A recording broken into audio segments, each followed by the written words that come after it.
You're looking live at NASA's Kennedy Space Center's Launch Pad 39A.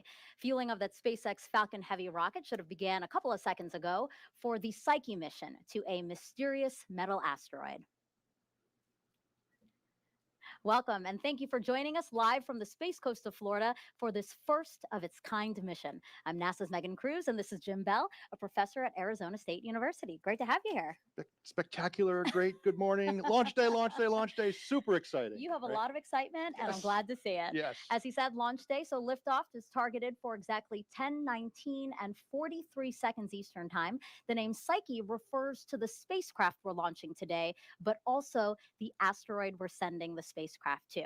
And we actually have a model of the asteroid right here, a very baby model. Tiny model, right? A lot smaller than the real thing. The real asteroid is about as wide as the state of Massachusetts, so it is a very, very large asteroid. It was discovered in 1852 by an Italian astronomer, and he named it Psyche after the Greek goddess of the soul. Beautiful name. Yeah, so because of that, we named our spacecraft Psyche. And because of that, we named our mission Psyche. So the focus is on Psyche, Psyche, Psyche. Yep. We're really focusing on really getting to know this little world. All makes sense to me, easy to remember. Yes. So as you place that asteroid down, tell me where Psyche is in relation to us and our solar system. Right. Well, you remember elementary school, right? Mercury, Venus, Earth, Mars, Jupiter, right? And between Mars and Jupiter is the main asteroid belt. And this asteroid orbits in the main asteroid belt between Mars and Jupiter about 3 times as far from the sun as the Earth. And really quick, a very unique asteroid, obviously, metal rich. It's metal rich, and it's the largest one of its kind in the entire solar system. And that's why we're going to Yes. it. And there is a lot to learn about this mission. That's why Jim and I aren't the only ones you'll hear from today.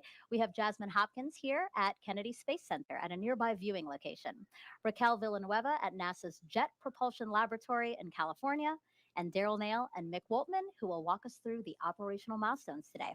All right, so guys, SpaceX has been fueling its Falcon Heavy rocket for about a couple of minutes now. And the other watch item is, of course, the weather today, but we are looking a lot better than yesterday. Yes, we certainly are, Megan and Jim. And good morning to you both who are looking lovely in your purple and orange mission colors.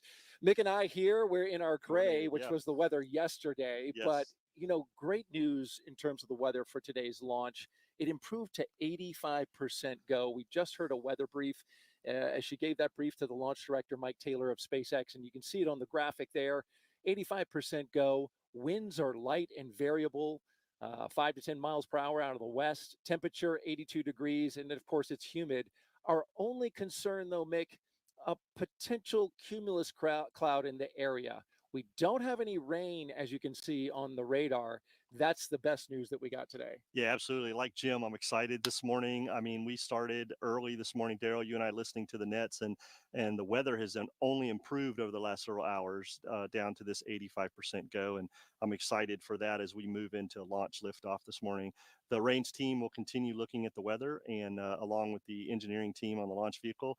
But things are looking really good this morning from a weather standpoint for this mission. I'm very excited. The other major factor for consideration before launch is the range. As you look at a beautiful shot orbiting around the launch pad there at Launch Complex 39A, the Falcon Heavy, the 3 boosters at the bottom, and the spacecraft Psyche encapsulated at the top. That range, as you can get a look around over the Atlantic Ocean, is green. So we're good to go there. Listen now. NY, PY, and Center Core LOX load has started. That is the call out for LOX load.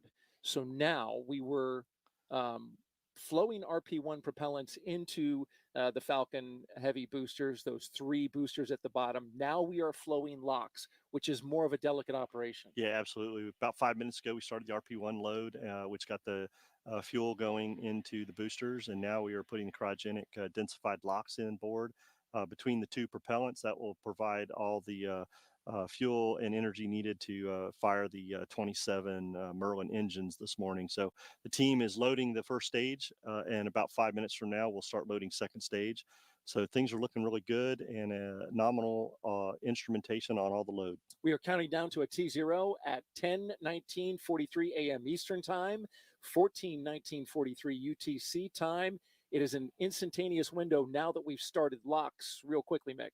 Yeah, absolutely. We starting this densified LOX, it sets our window for this morning because we've committed to that because we have to maintain that cold temperature of the densified LOX in the stage. So the team is confident. They've given the go. We've started propellant loading, and we're looking forward to liftoff. All right. Our next call out will be for propellant load in the second stage of the rocket.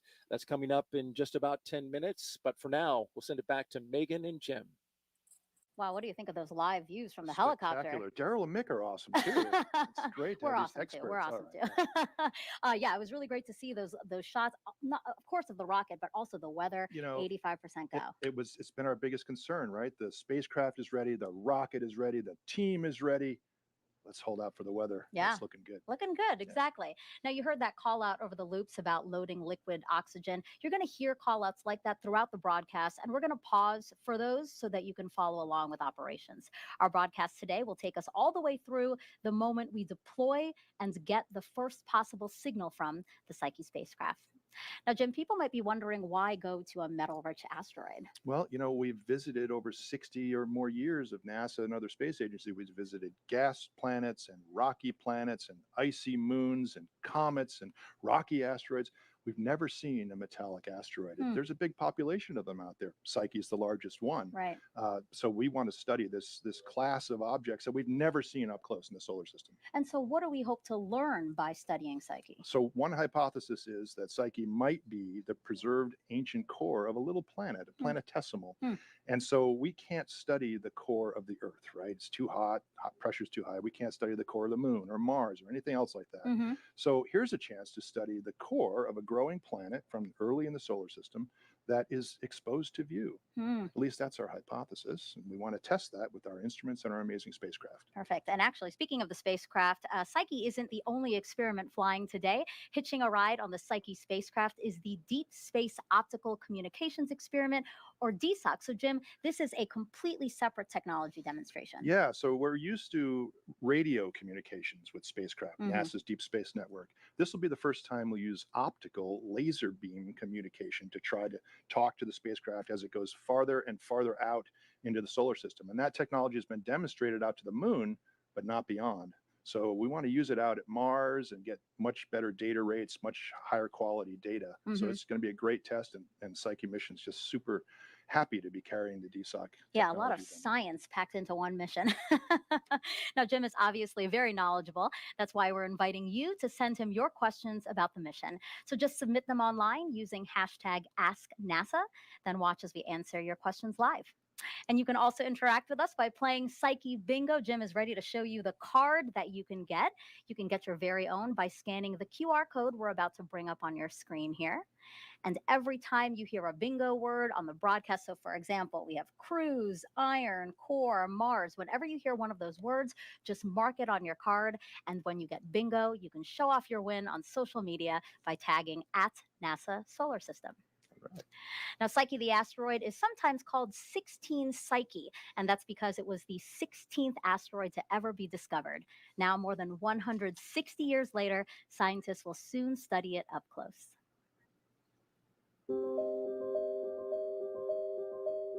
16 Psyche is an asteroid that orbits the sun out between Mars and Jupiter. The reason that Psyche is unique is that it is metal rich. It's believed that it may be a remnant core of an early planetesimal that was formed in the very, very earliest parts of the formation of the solar system. And after this planet started forming and this metal core formed inside of that, it collided with other bodies that then stripped off the rocky mantle, leaving this core in place. This is the part of planets that we can't sample directly today. It's too hot. The pressure's too high. Our instruments would melt. Can't drill a hole that deep in the Earth or other planets. So how do we study the core of our planet? Psyche gives us the opportunity to visit a core, the only way that humankind can ever do. And it would be the first metal object that humankind has ever visited. After launch, we cruised through interplanetary space for a number of years. First, we fly by Mars for gravity assist that'll slingshot us into the asteroid belt. And then we're thrusting all the way from there to finally arriving at Psyche. We'll go into 4 orbits to collect the necessary measurements that we need from our 3 primary instruments. So our payload consists of a couple of imagers, which are cameras that take pictures of Psyche. Also a gamma ray neutron spectrometer, which allows us to measure the elemental composition of the surface of Psyche. And then a magnetometer, which will allow us to detect any magnetic field that's left at Psyche. If Psyche still has some sort of remnant magnetic field, that probably tells us it really was a core. It's a strong indicator. We also use the radio on the spacecraft as an instrument, so we can map out the gravity and map out the interior structure that way. We're using a particular thruster technology, Hall effect thruster technology. They operate 5 times more efficiently than normal rockets, so they use a lot less fuel, and is what allows us to get into orbit around this asteroid. Solar electric propulsion has been around for quite a while, and it has flown before, but we're continuing to push the boundaries. We're going to have big 5-panel fold-out solar panels that will provide the electricity for the thrusters, which use as propellant the noble gas xenon. This will be the first time that Hall effect thrusters have flown in deep space. Studying the evolution of a planetary body is a detective story. There's a magic too when you actually are on the launch pad and you say, we're go for launch. And you feel like singing and dancing, and you feel like throwing up at the same time. Let's go discover things about our solar system that we have no other way to do. I think that it's fundamental to who we are and also who we should be. It's an incredible opportunity to be a part of the team making that happen.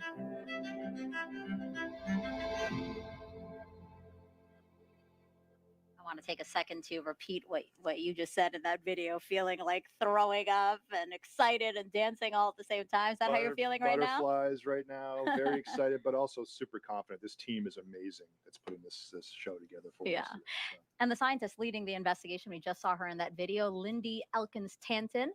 She's a professor at Arizona State University, where you also work, and you are also the Psyche imaging lead. Talk to us about that. Yeah, so we are running the camera investigation on campus at Arizona State. We designed, built, and tested the cameras. It's a collaboration between Arizona State University, our partner, Malin Space Science Systems in San Diego, and of course JPL, our colleagues at JPL.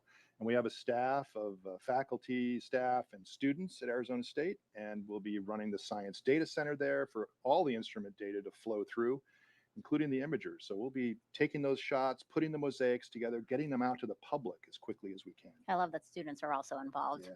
Okay, T-minus 36 minutes and 12 seconds until liftoff of the Falcon Heavy rocket and Psyche spacecraft. Let's check back in with Daryl and Mick. Jim, we are still green for weather and range, which is great news as you look at an orbiting shot there of the launch pad. We're here at Hangar AE at the Mission Directors Center. A lot of high-level folks behind us monitoring the mission, keeping track every step of the way. Mick, you did hear something, though, on the range ops net that suggested that we had a recreational boat not in the box, which is the area of concern when the rocket goes up, but near the box. Nonetheless, they're going to get a visit from a Coast Guard cutter. Yeah, absolutely. Being here, Launch Complex 39A, right here on the coast of Florida, you know, we have all kinds of things we have to look at, all kinds of weather constraints. We talked about the weather this morning. We have launch vehicle constraints we have to worry about, and we have range op constraints that have to be met. So the range team from the Space Force is monitoring all that and looking at it, and this is just one of those things we have to deal with. We're also watching propellant load, the big operation as we lead up to the liftoff today. And in just a few seconds, we're going to start RP1 load of the second stage. Let's listen in. Stage 2 RP1 load has started. With that call out, we're now loading the second stage with propellant, and following that, we'll LOX load it. But the long pole in the tent are those 3 boosters that we're looking at. Yeah, absolutely. We're about halfway filled with the RP1 and the boosters there as we look at the data on the screen, and LOX is continuing to flow in all 3 boosters to make sure everything's filled this morning for propellant. And second stage has started also. We're very excited to get all this propellant done. This is the most critical and long portion of the operation to get this vehicle tanked and ready for liftoff. Very good. And the rocket standing tall today with the Psyche spacecraft encapsulated at the very top. A beautiful shot here on the Space Coast. The weather improving to 85% go. The Falcon Heavy with its 3 boosters going to lift that portion of the rocket that you see right there Psyche is encapsulated inside, roughly the size of a van, inside that fairing, which protects it from the atmosphere. Yeah, during ascent, we have to protect the spacecraft through all the Earth atmosphere, and as we get heading into space, and once we get into space, the fairing will be deployed, and Psyche will be out in the environment and ready for deployment. And SpaceX planning on capturing those fairings today after they fall back into the ocean. Coming up, we're going to load the last of the commodities, LOX, into the stage 2. Stay tuned for that. For now, we'll send it back to Megan and Jim. Okay, so that's what's going on with the launch vehicle. Now it's time to check on the Psyche spacecraft itself. For that, let's go to NASA's Jet Propulsion Laboratory in California. Raquel, so JPL is managing this mission. That is correct, Megan. This is the Psyche mission support area behind me, where about 36 people are working. These are experts in operating the spacecraft. The team had a very early start on the West Coast. Many of them arrived around 3 o'clock this morning to start preparing for launch. Around this time, engineers have to turn on power to the spacecraft. And that's what they're doing here, transitioning to internal power using the battery that's built into the spacecraft. This battery is used until Psyche can get solar power when the solar arrays deploy. The team is also equipped with Lucky Peanuts. Eating them before major mission events is a tradition here at JPL. As we get closer to launch, I will talk to team members gearing up to take their seats in the mission support area you see over here. Back to you, Megan. 32 minutes and 3 seconds and counting to launch here at Kennedy Space Center in Florida. People from all over the world visit KSC on launch days to be part of such an epic sight. NASA's Jasmine Hopkins is live at one of those viewing areas now. Jasmine.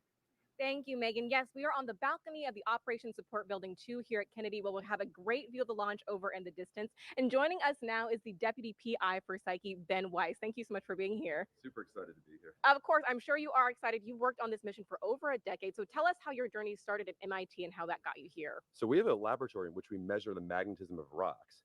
And back in 2010, we were finding many meteorites. For some reason, were very strongly magnetized. They formed an ancient magnetic field billions of years ago. We were really perplexed, like what could be the origin of this magnetic field?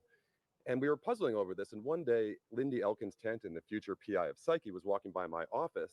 And I asked her, do you have any ideas about what this magnetic field could be? And she's like, I was just teaching a class about this topic right across the hall from you. So she came into my office. We talked about it for an hour, drew a bunch of things on the board. And then by the end of it, we came to the conclusion that many of these meteorites came from asteroids that had formed little metallic cores, just like what's in the center of the Earth. And the churning of these molten metallic cores generated a magnetic field just the way the Earth does. Okay, so we wrote a paper about this. Some scientists at JPL read the paper, and they invited us, also Maria Zuber was involved with that, and invited us out to JPL to see whether we might want to build a mission associated with this. And we thought about this for a second, like, yes. So then we went out there, and here we are 12 years later. Right. It's great to see how you got here. So you're also speaking of this magnetization, and you worked on the magnetometer. You're the lead for that instrument. Can you tell us how will that role expand after launch today? So we've been, until now, measuring little 1/4 millimeter fragments in our laboratory. Now we're sending a magnetometer out on a big spacecraft out to measure the magnetic field of a big asteroid. And we're hoping to make the first detection of a magnetic field around an asteroid. And Ben, as you said earlier, you have been working on this 12 years, so it's great to see that you are here today for this launch. Surreal. Of course. Thank you so much, Ben Weiss. Thank you. Back to you. Now, we just heard from Ben, Psyche's magnetometer lead. Why don't you tell us about what a magnetometer is? Why don't you break that down for us? Megan, this is not just the host desk. This is the host desk of science. Because we're going to do a little demo here. This is the magnetometer. Okay. So think of this as this magnet as a magnetometer. That magnet is a magnetometer. I have 3 rocks here. Okay. This is a rock from my backyard, and these are 2 rocks from space. These are 2 meteorites from the ASU Busek Center for Meteorite Studies. And I would like you to be the magnetometer, the Psyche magnetometer approaching this particular rock, which is a piece of granite. It's from my backyard in Arizona. Don't just take it for granted. It really is a piece of granite. Yep. Okay, so not magnetic, right? Not much iron in that one. Now try this one. This is a so-called ordinary chondrite meteorite. It's a little magnetic. It's kind of not it's sticking a little bit, has a little bit of iron and nickel in it. It's kind of like the material you'd find. This would be crustal material, crustal and mantle kind of material. Okay. Now try that meteorite. Whoa. Yes, Oh my gosh. right. This is an iron. It's like massively stuck on there. This is an iron meteorite. This is part of the Canyon Diablo meteorite, which created Meteor Crater in northern Arizona. Okay. So you saw how strong that magnetic field is on this one. And so we'll be using the magnetometer on the spacecraft to try to detect that kind of magnetic field. And if we see that strong magnetic field, it is a good indicator that Psyche is an ancient core. Okay, so that's what we want to do. We want to take this magnetometer, orbit the asteroid to see if there's that magnetic field.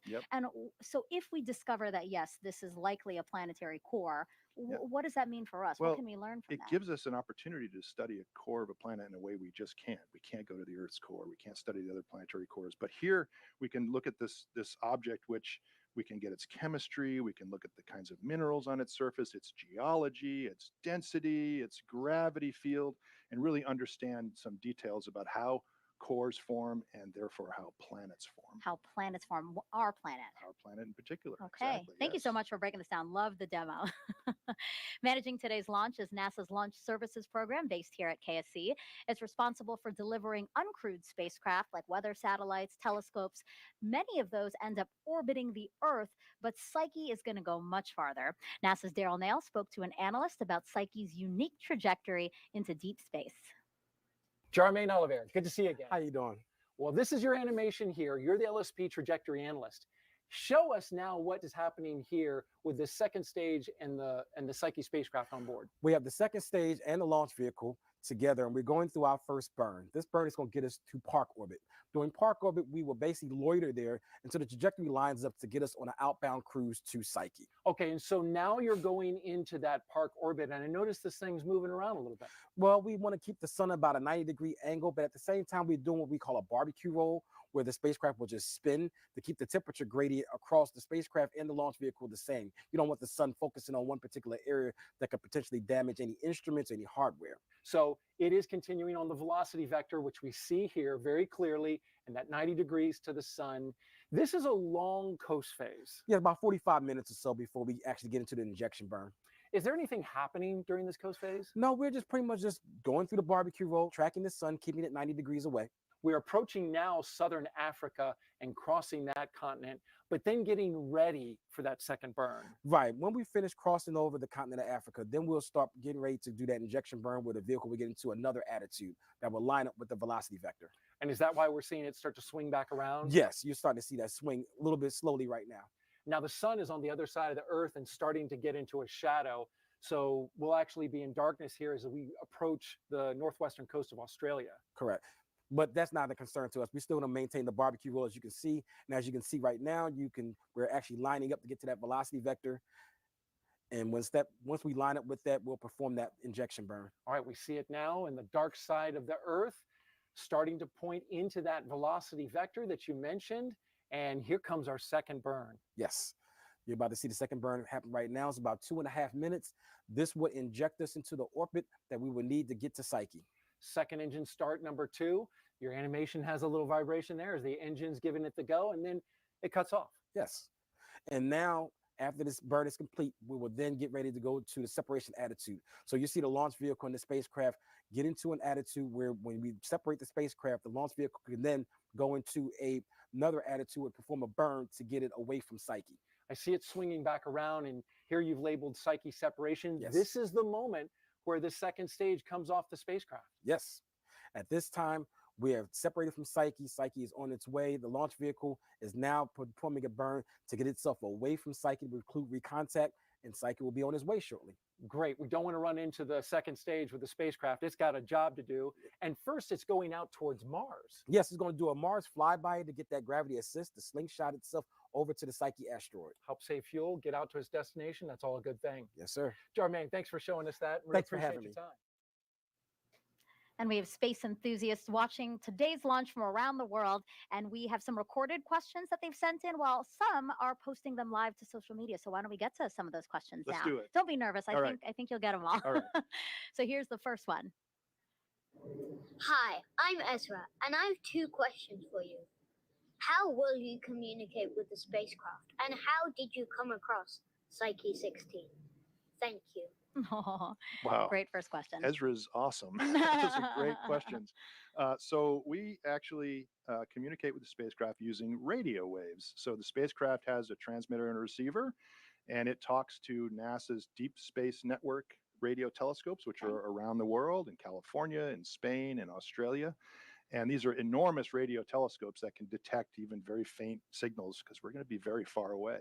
So we send radio signals back and forth from the ground. We send the signals up, giving the spacecraft the commands what to point at and how to thrust. And then the spacecraft sends its data back down, telemetry, the pictures we're going to take, the data from the magnetometer and the other instruments. So it's all through radio. And his second question, how did we come across Psyche 16? Was it was discovered by telescopes back in 1852. Wow. And it was the 16th asteroid that astronomers discovered. Perfect. Can't believe so long ago, right? Yeah. Okay, let's take another question from social. Do we have a certain hypothesis as to what chemical elements or metals are present in the metal asteroid? We do. We have a number of hypotheses because that's what scientists do. We pose hypotheses and then we test them.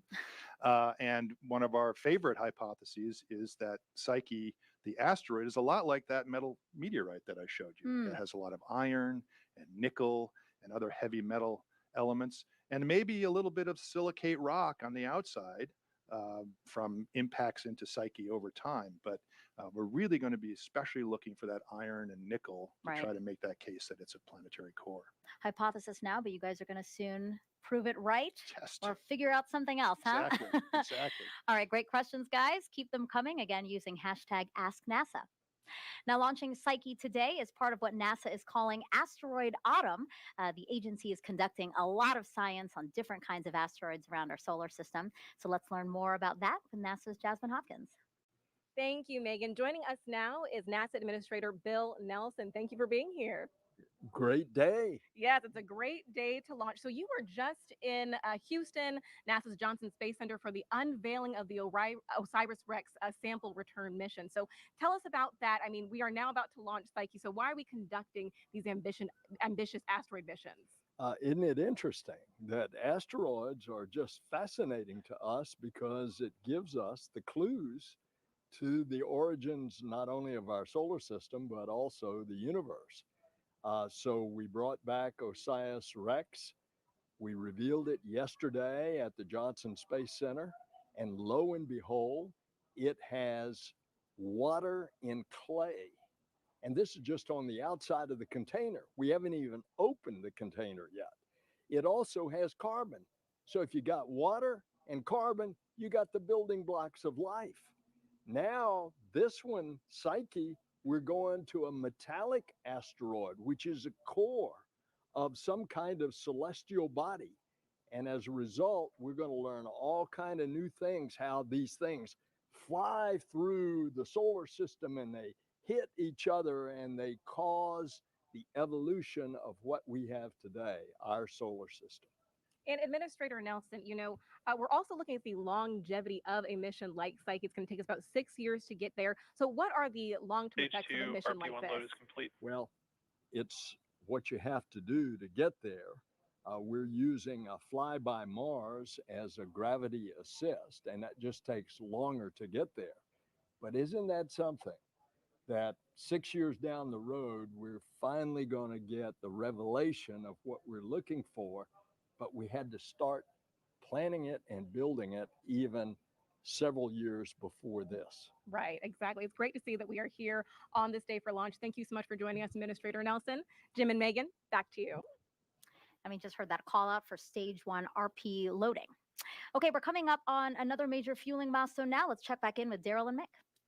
Right, Megan, stage 1 RP load complete. And so that completes the stage 2, rather. Stage 2. Complete.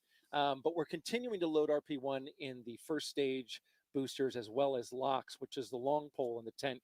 And as we look at this view from our Kennedy flight operations team and their Airbus H-135 helicopters, which are out there for security purposes, and they have a camera on board, thankfully for us, you can see the LOX clouds surrounding the rocket, which it's quite a humid day here in Florida today, Mick, so it really stands out dramatically. Yeah, that cloud is caused from that boil off we talked about, Daryl, that once we start loading, that cold locks into the vehicle. We get boil off that occurs to allow the venting of the tanks so that we can get as much LOX into the tank as possible for today's mission. We want all of that propellant to be able to get Psyche on its way on that trajectory that Charmaine talked to you about. Speaking of LOX, we are getting ready to start loading LOX into stage 2 of the rocket, the upper part.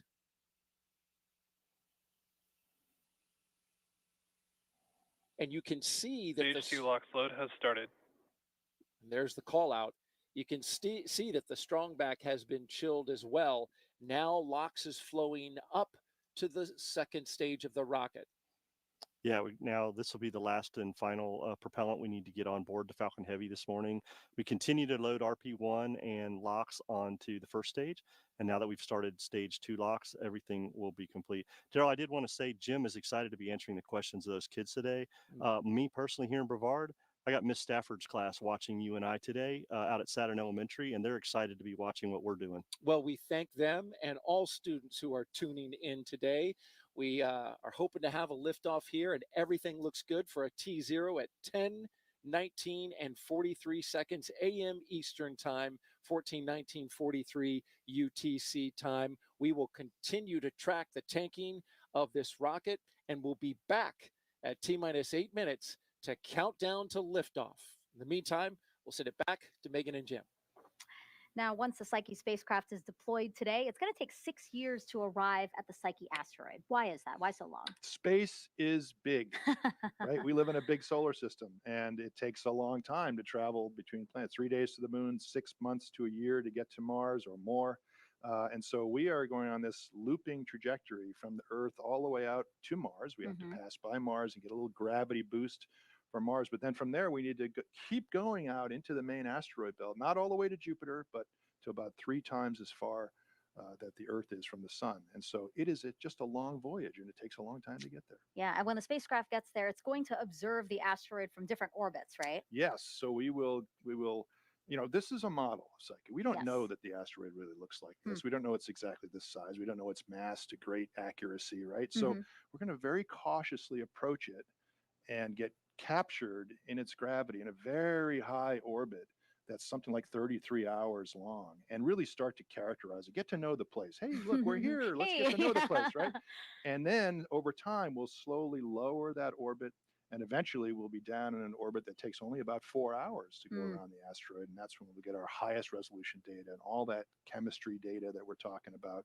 And we'll be mapping the magnetic field and the gravity field the whole time. So yeah, that's why it's going to take us a couple of years, 26 months to do that primary mission. Yeah, a long journey for a lot of science. Yeah.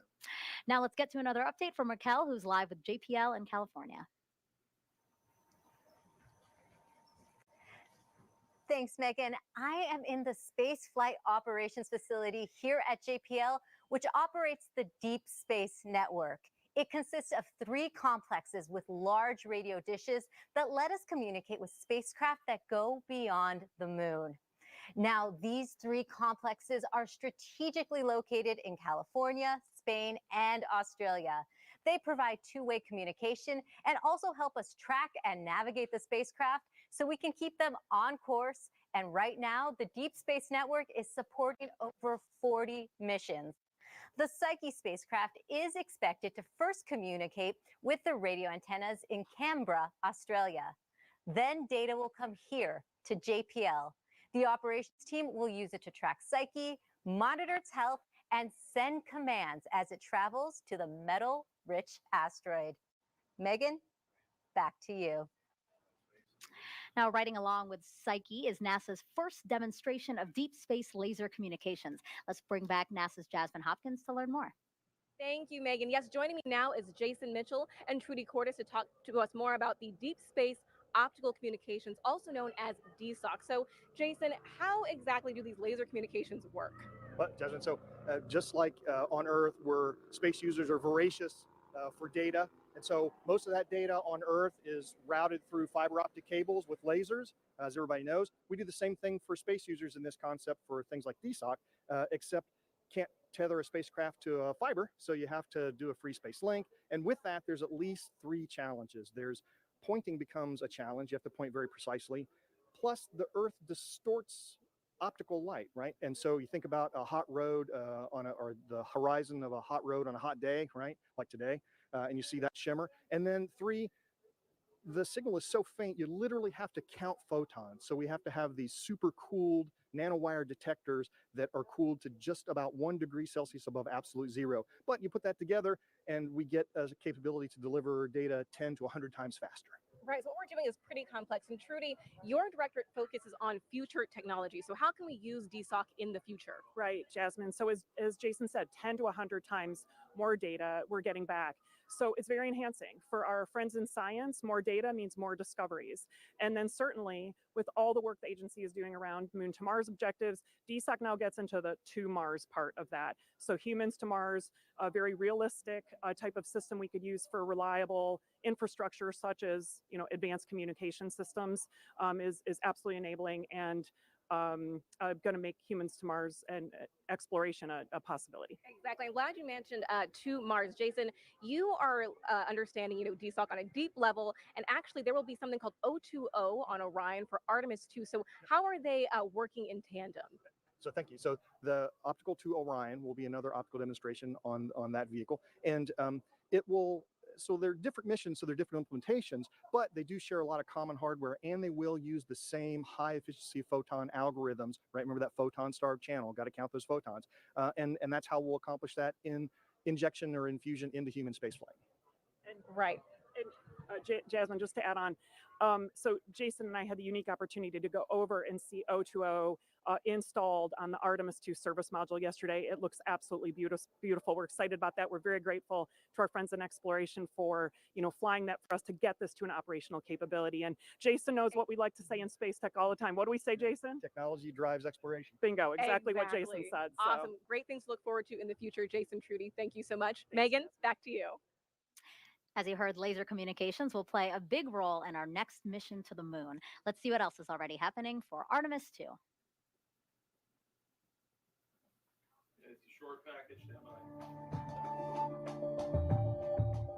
You would have thought it was launch day here at Kennedy Space Center just a few weeks ago. The Artemis 2 crew suited up in the historic Neil Armstrong Operations and Checkout Building, a test to practice a bit of what would happen before they lift off for the moon. Once their suits were on, they were off inside their brand new, fully electric crew transportation vehicles for the 9-mile drive to Launch Pad 39B. Kennedy employees waving to the crew as they drove by.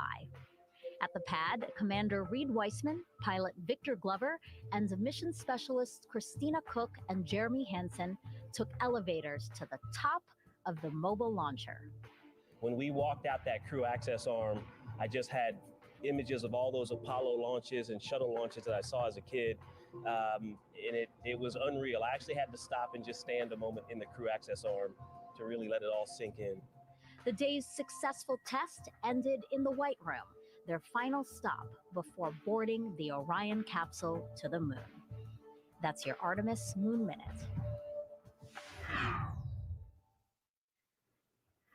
If you're just joining us, welcome to live coverage of Psyche.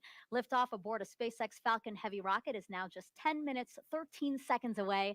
Atop in the payload fairing is the Psyche spacecraft, which weighs just about 6,000 pounds when fueled. That's about as heavy as a large SUV. It's made up of a body and 2 solar arrays in a cross formation, and when those solar arrays are extended, the spacecraft measures about 81 feet, or the size of a tennis court. It will be propelled by solar electric propulsion and will travel about 2.2 billion miles to study the metal-rich asteroid, also named Psyche. Now, Jim, you are one of the scientists behind this mission, a mission more than 10 years in the making. How are you feeling now with 9 minutes and 30 seconds to go before my launch? goodness, I have butterflies the size of pterodactyls in my stomach right now.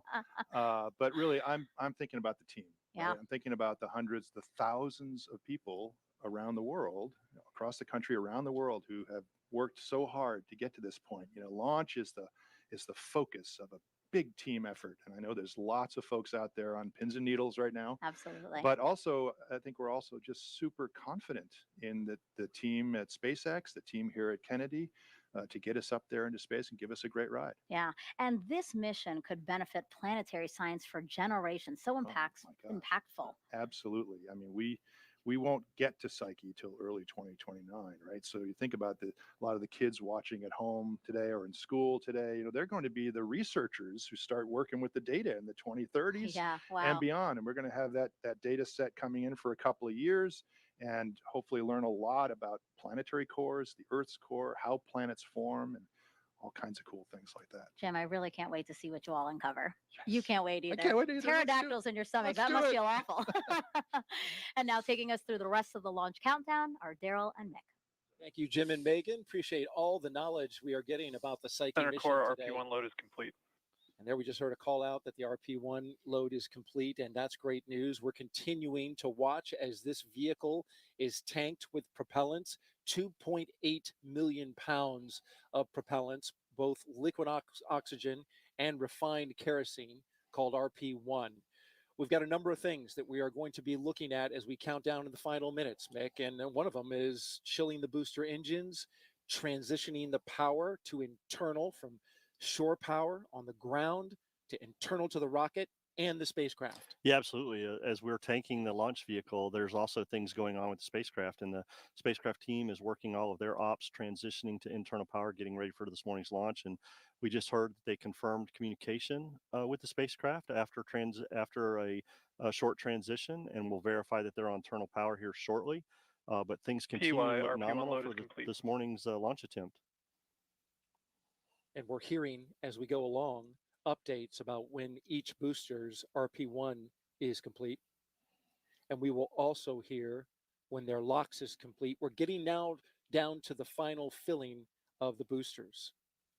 Engine chill has started. Another key milestone is to pre-chill those engines.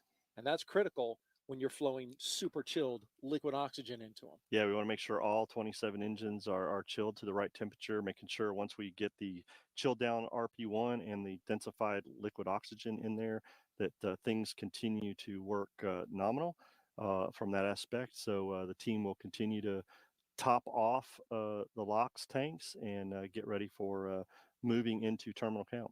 We're getting ready to transition to internal power, both for the spacecraft and the rocket. That's coming up in just 20 seconds. We're watching the boosters as they fill. They are close to getting complete. NY RP1 load is complete. Another booster down for RP1.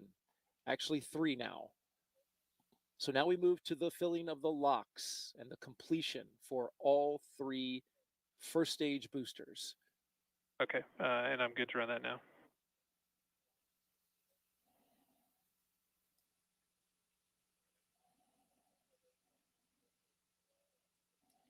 Listening in for the switch to internal power.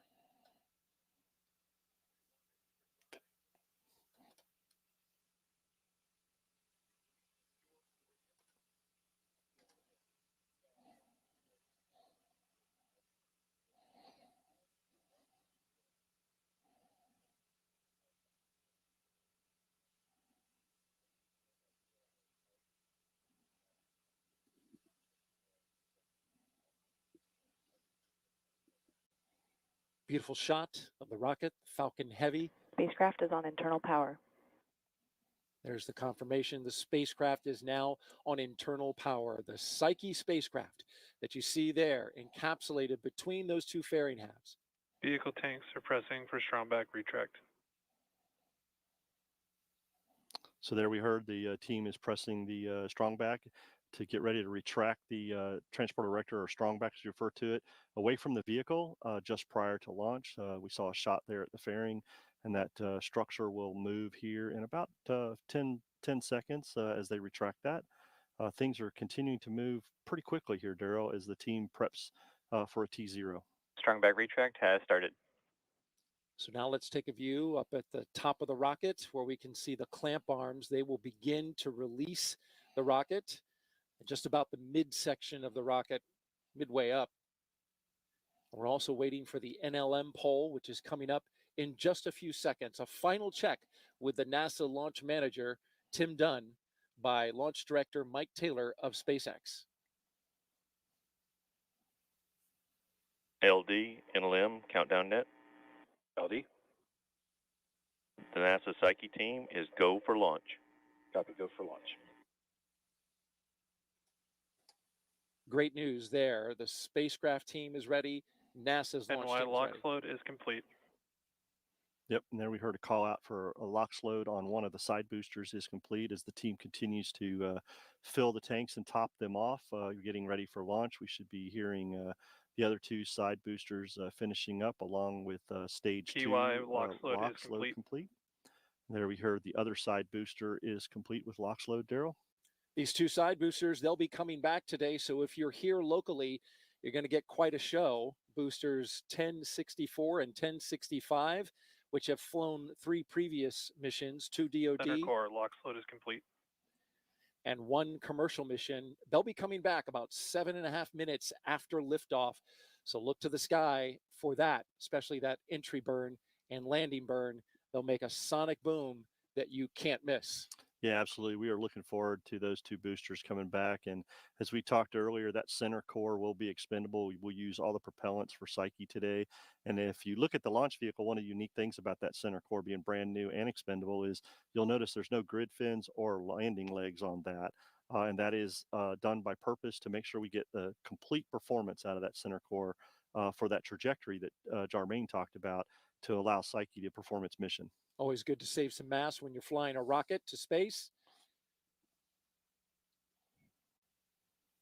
And those 2 side boosters, NASA has eyes for them for the Europa Clipper mission. We do. Actually, the side boosters will be used on a... Stage 2 LOX load is complete. Stage 2 LOX load complete call out there. But those side boosters will be used on a Space Force mission later this year and or maybe early next year.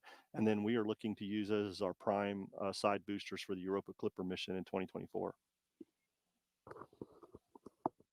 And with that call out that stage 2 LOX is complete, the Falcon Heavy is now completely tanked with 2.8 million pounds of propellants. Getting into the final minutes of the countdown now, T-minus 1 minute and 37 seconds.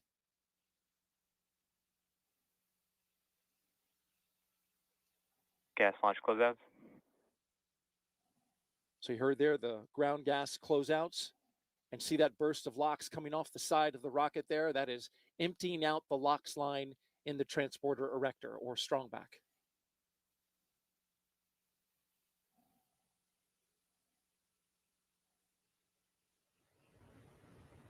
Getting down to the final minute now.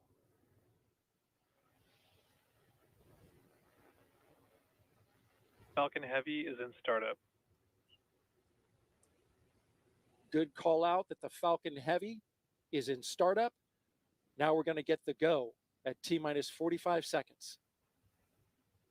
Go for launch. We are go for launch. All systems are go to send the Psyche spacecraft to deep space. 30 seconds.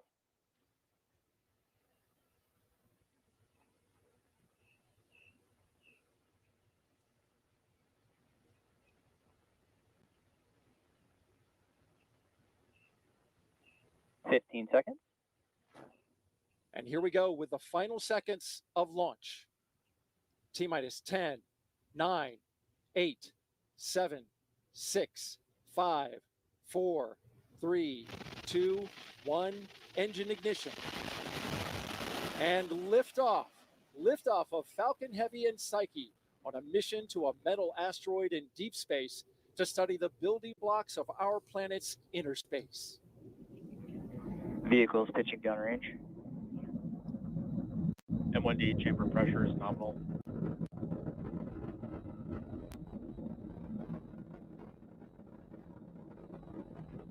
View there from the onboard camera on the booster.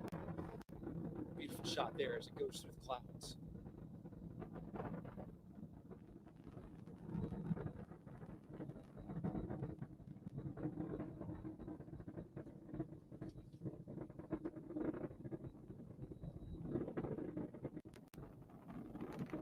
Power and telemetry nominal. We're here to all the power telemetry and nominal. We're also looking at the data for all 27 engines. Falcon is supersonic.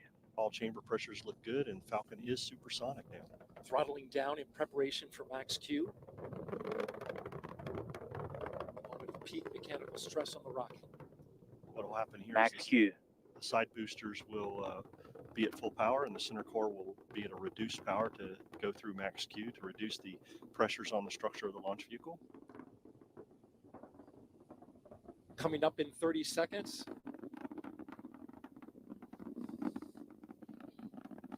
We'll start getting ready to have those boosters cut off.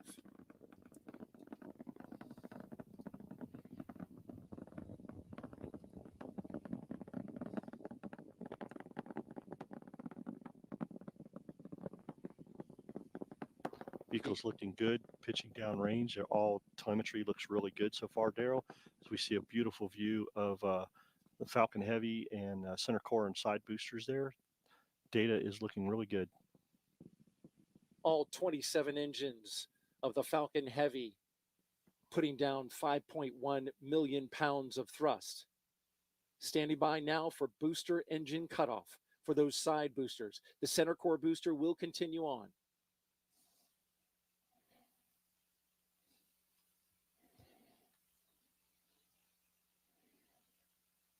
Booster engine cutoff. Side booster separation confirmed. Great shot there. The side boosters coming off the rocket. MVAC engine chill has started. And there we start the chill on stage 2 as we get ready for MECO on the center core. Stage 2 will continue chilling down, making sure the fuel and propellants are flowing through that MVAC, getting ready for ignition.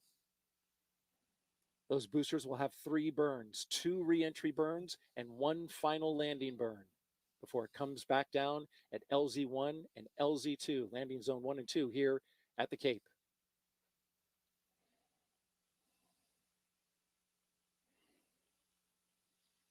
Next up is main engine cutoff of that center booster.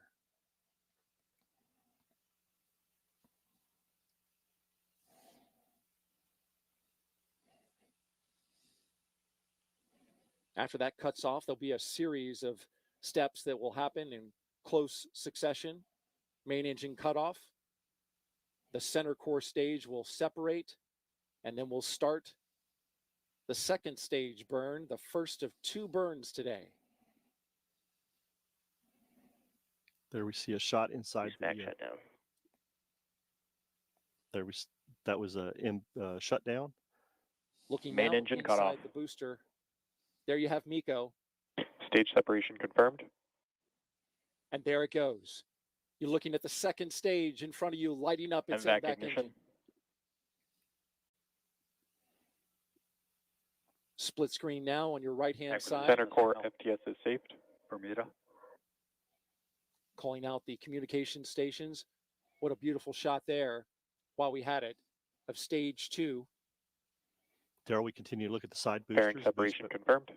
Boost back has been completed, and they're in extended coast right now. And there go the fairings.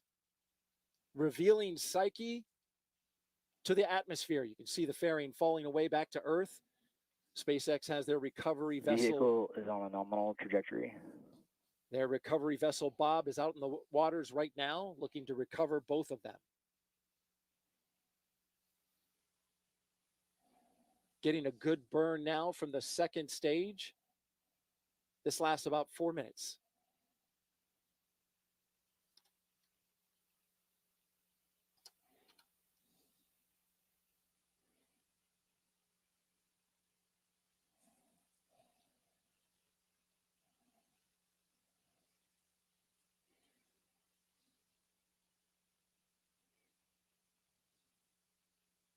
We are going out over the Atlantic Ocean, heading south towards southern Africa.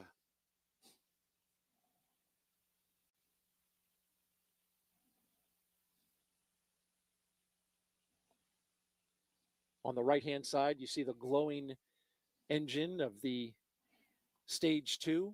We've got 2 cameras there. On the left, we're tracking those boosters coming back down. Yeah, we should see in about 20 seconds, we should see the booster entry burn, which is be the one engine on both side boosters. Quite a clear image in space on the right-hand side. We've got clouds overhead on the left, but you can see at the center, we're tracking one of those boosters, also tracking the second stage, it looks like right there. Yeah, all the data so far, telemetry is looking nominal. I see the telemetry chilling down the engines for that booster entry burn on the side boosters, starting up in the telemetry. Everything's looking nominal. The vehicle second stage is performing very well, and side boosters are coming back.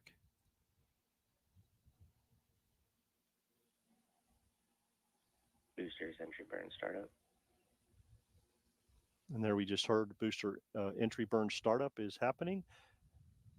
And seeing the entry burn getting ready to go on the side boosters. Boosters entry burn shutdown. And there we saw the booster entry burn on one and shutdown. And there we see booster entry burn on the second side booster and shutdown. Next burn is the final landing burn. And for TYNY FTS is saved. And for folks who are in the area, you end up hearing that loud sonic boom, that thunderclap, just about the time they make landing. Stage 2 is on a nominal trajectory.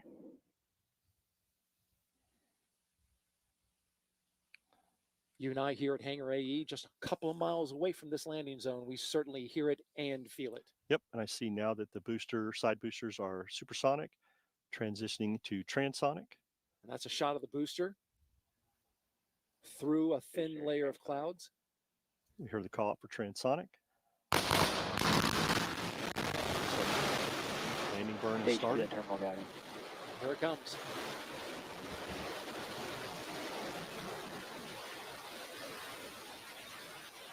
I don't know, Daryl, but that sonic boom was great for us. I'm sure Jim is excited over there. There's the second one.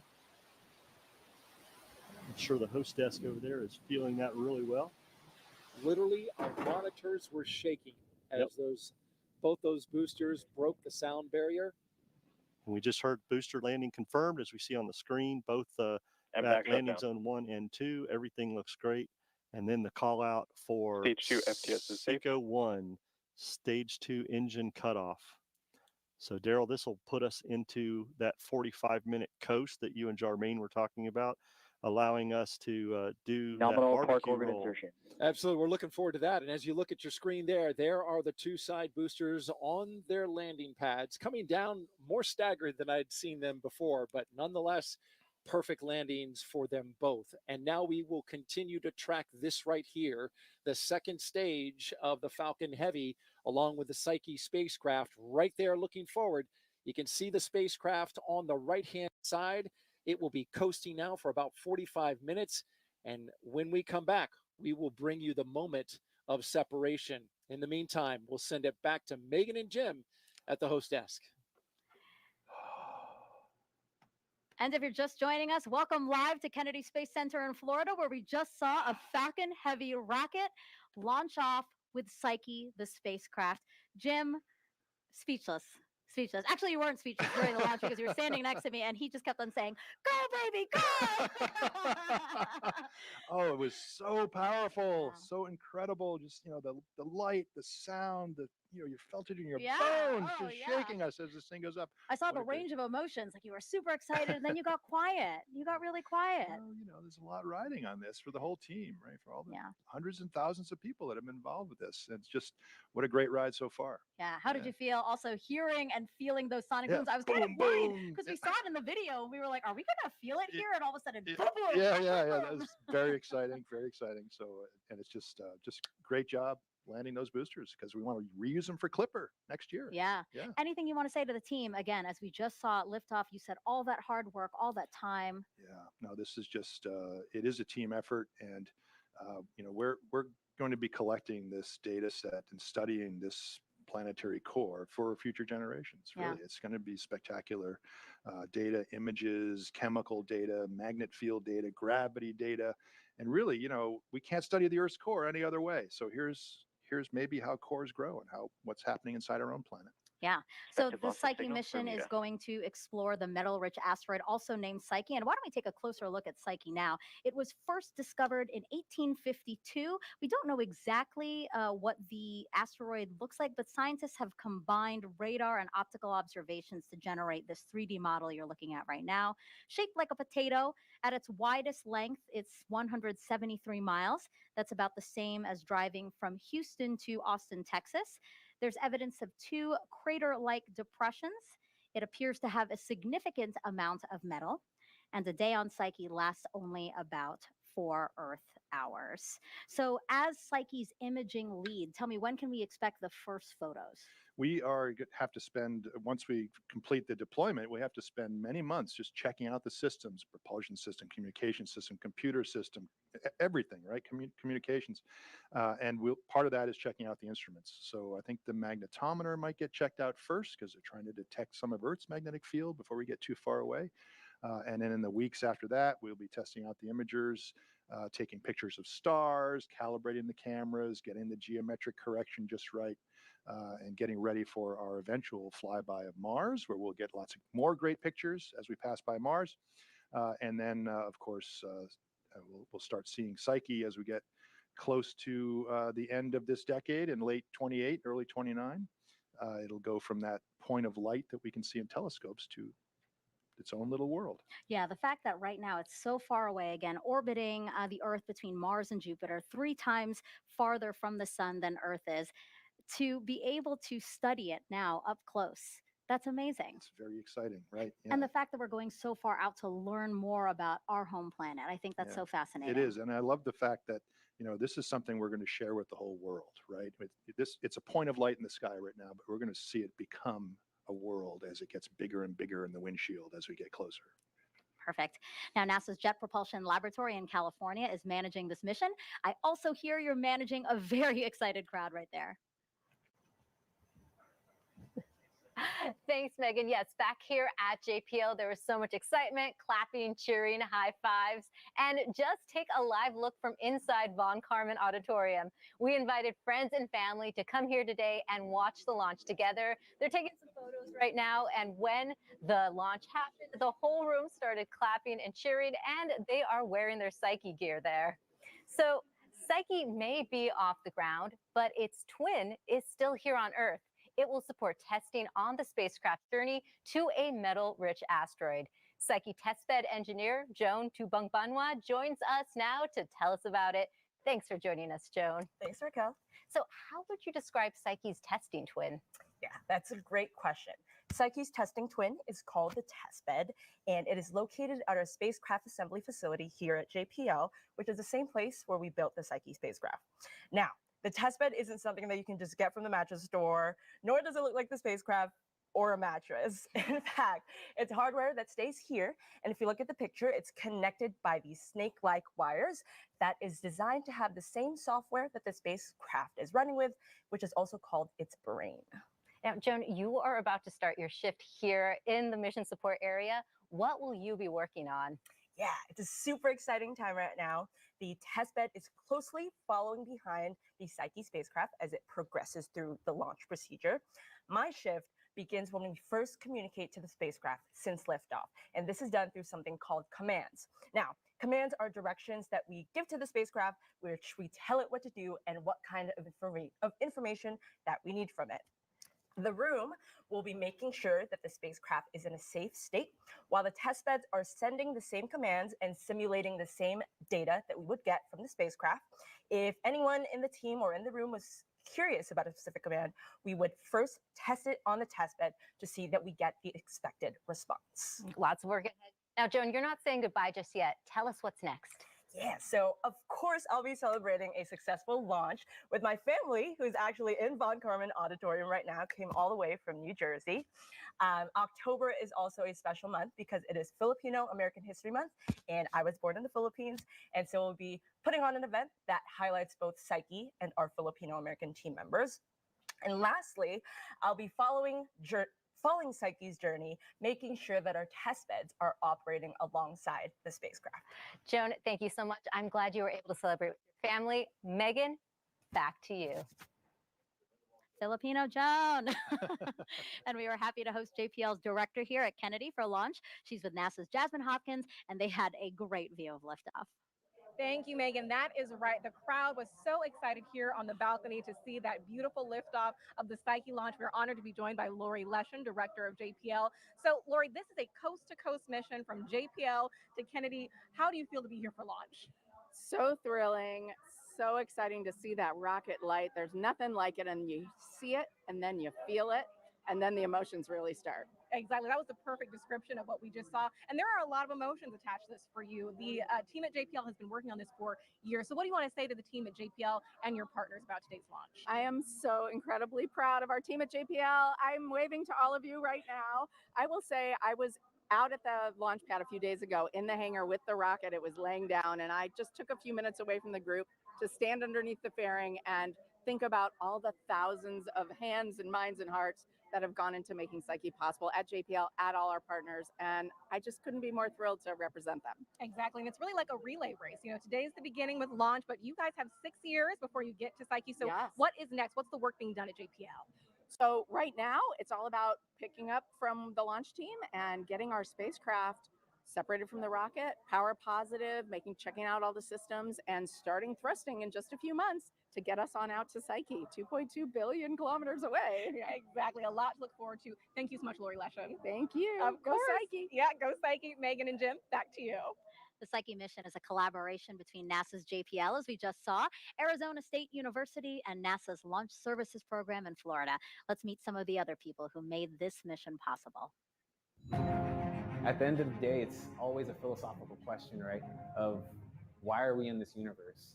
Space just inspires everyone of different backgrounds, different nationalities. So I think it gives, in a sense, kind of hope for humanity. As human beings, if we're not exploring, then what are we doing? It's extremely difficult science and technology, but it's possible. My name is Luis Dominguez, and my job is to assemble all the different components for the Psyche spacecraft. I'm Julie Lee, and my job is to propel the Psyche spacecraft to a metal-rich asteroid. Hi, I'm Betty Noy. My name is Christina Hernandez. My name is Veena Srikantamurthy. And I'm making sure that we built a spacecraft that's ready to explore a metal world.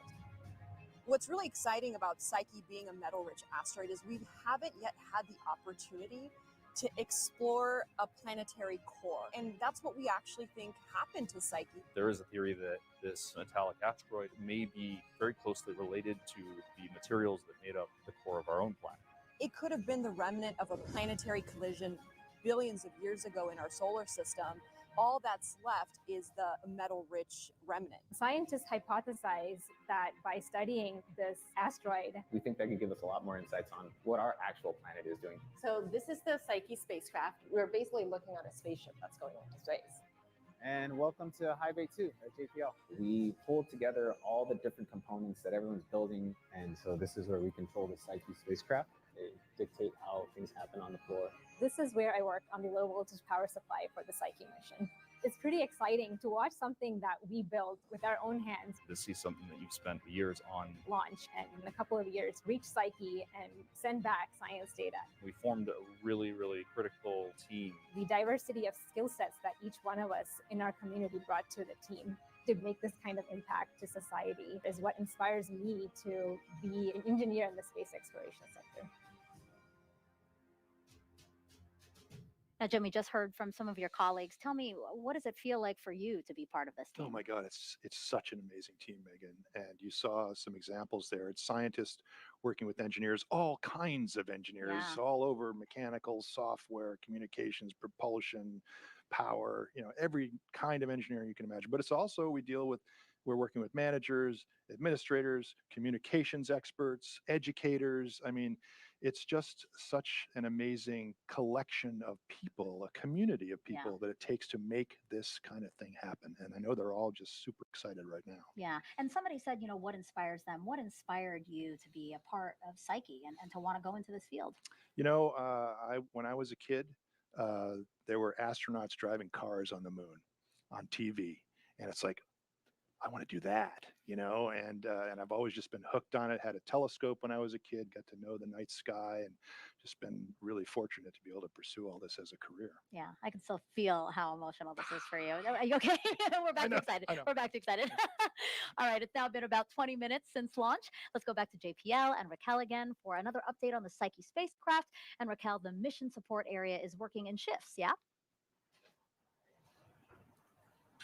That's right, Megan. A team switched the spacecraft to internal power, and now that the spacecraft have launched, they'll pass the baton to a new team who will work to make the spacecraft fully operational. Joining us now is Psyche systems engineer Christina Hogstrom, who tested the spacecraft and can tell us what comes next. Good morning, Christina. Good morning, Raquel. So tell us what you'll be working on when you take over this workspace. So right now we're waiting for the launch vehicle to get into position to let go of Psyche. And after that point, we'll be monitoring closely and waiting for that first signal from the spacecraft. Once it separates from the launch vehicle, Psyche is going to autonomously turn on its radios, deploy its solar arrays, and then put itself into a slow spin at 1 revolution per hour. And that's to keep the temperatures uniform, which is why we call it rotisserie mode. Once it's in that spin, the antenna that's beaming the signal to Earth is going to be rotating in and out of our view. And so it could be anywhere from a couple minutes to a couple hours before we hear from the spacecraft. But as soon as we do, we'll look at the data, we'll make sure that it's still healthy, and then we'll start talking back to it. We'll command it to stop that spin, keep the antenna pointed at us, and then we will work to get it into its fully operational mode. And we heard from Joan that there is a testing twin on Earth, but you actually tested the spacecraft itself. What kind of test did you do? Oh yeah, we really put the spacecraft through the ringer. I helped to coordinate this test where we put the entire thing in a giant vacuum chamber. We sucked all the air out to simulate deep space. And then for 17 days continuously, we made it super hot, we made it super cold, we made it hot again to make sure that the spacecraft could operate in those extremes of deep space. And then there was another test where we put it on a big table and we shook it to simulate the launch vibrations that it's seeing today. As much as we can over and over, we've checked every wire, we've tested every function on the real spacecraft as long as it's safe for the hardware. Anytime we have a brand new version of the software that's on board the spacecraft controlling it, we always test that in the testing twin first to make sure it works. And then we still prove it out on the real spacecraft. And the whole process is iterative. So we start on the testing twin, we test something, we learn something, we fix it, we test again, and then we move it to the real spacecraft, we learn something, we fix it, and we start the process over. And that's why it takes us years to be absolutely sure that we're ready for today. Sounds like it is ready for its journey. Now, you've been with the mission for 4 years. What is happening next for you? Oh my goodness, it is surreal. This is my first flight project and I've just learned so much. I've had the opportunity to have a lot of different kinds of jobs on Psyche, from temperature regulation to fault protection, that's like autonomously detecting and correcting for problems. I even helped out with electric propulsion early on. And nowadays I'm on the operations team as kind of a systems generalist. I've seen this thing grow up from designs on paper to a robot that's on its way to space today. And I just am so super excited to continue on and fly this thing that we've worked so hard to build. The next 100 days are going to be pretty crazy for the operators. We're going to be checking things out, turning things on for the first time, making sure that everything's going swimmingly. And then we'll have a much more relaxing cruise to the asteroid. And I just can't wait to see what we find when we get there. I'll be on this journey to a metal world every step of the way. Thank you, Christina. Back to you, Megan. Now we asked for questions and you sent them in. Jim, yes. Are you ready to answer? I am ready. Bring them on. I wasn't ready to say that, but now I'm ready. Okay, so let's play the first question. I am Paola and I'm from Serrano Elementary School in Moreno Valley, California. And my question is, how much time is Psyche gonna spend studying Psyche 16? It's a great question that Paula asks. And so first of all, it's going to take us almost 6 years to get there, right? So we have to fly by Mars and slowly coast out, power ourselves out with those electric thrusters.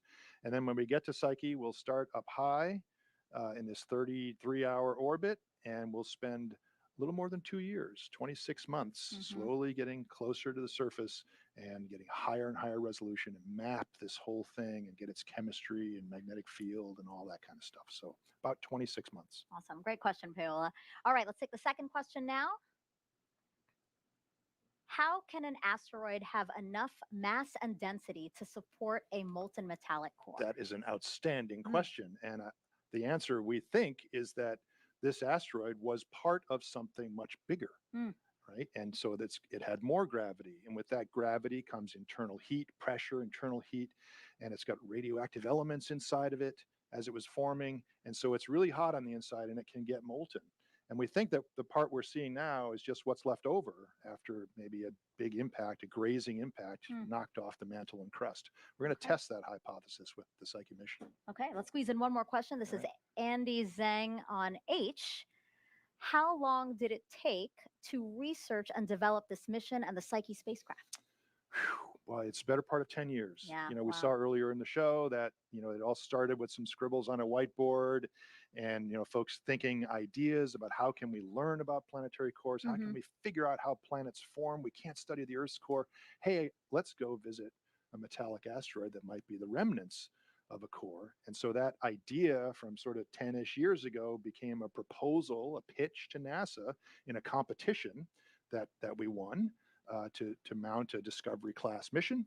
And the spacecraft started getting built. We got selected in 2017, and then probably about 2018 or 19, we started building and testing the spacecraft. And here we are in 23, and it's off the ground. And you know what? I just realized I never said congratulations to you. Thank you. The whole team. It's really, like I said, everybody's just ecstatic right now. Yeah. Okay, great questions, guys. Keep them coming using hashtag AskNASA. But right now, I need you all to take out your phones or get ready to take a screen grab if you're watching us on your phone. We're going to pull up another QR code for you. And this one will take you to NASA's Eyes on the Solar System page. This is really cool. You can track the Psyche asteroid's current location along with other asteroids and comets in our solar system. And once the Psyche spacecraft is communicating back with us on Earth, then you can also track its location too. Now, the Psyche spacecraft will gather new data that will be studied by researchers around the world, including the curator in charge of the U.S. National Meteorite Collection at the Smithsonian Museum of Natural History. Take a look. When I was a little kid, I thought I wanted to be an astronomer. I took a geology class, and there was just something about having a rock in your hand, something you could hold and feel. I thought, we have rocks from outer space. Maybe I'll study those. I study meteorites. I love meteorites. It's like an addiction for me because I love exploring the solar system through understanding these rocks and the places they come from.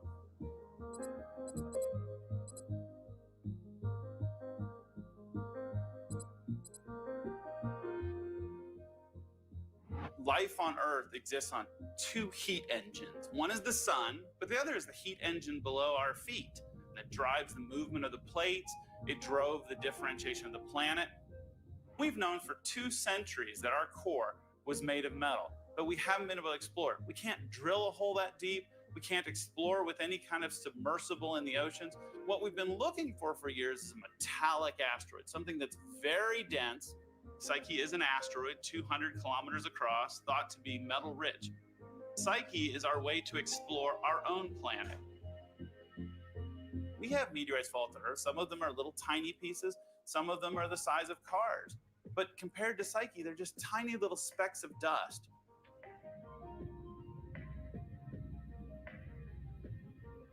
When I first started as a graduate student, we had never visited an asteroid. Not any of them. Asteroids were points of light in the sky, and now they're real geologic places. They're places we can visit. More than the awe, more than the wonder, so we have this responsibility to do this right.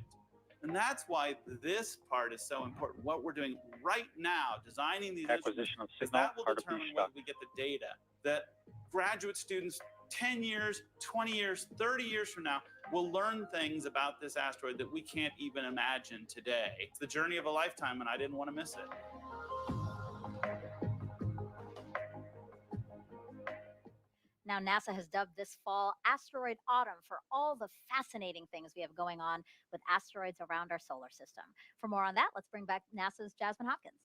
Thank you, Megan. Yes, 'tis the season of asteroids. Here to talk to us more about Asteroid Autumn are Nikki Fox and Lori Glaze. Thank you for being here.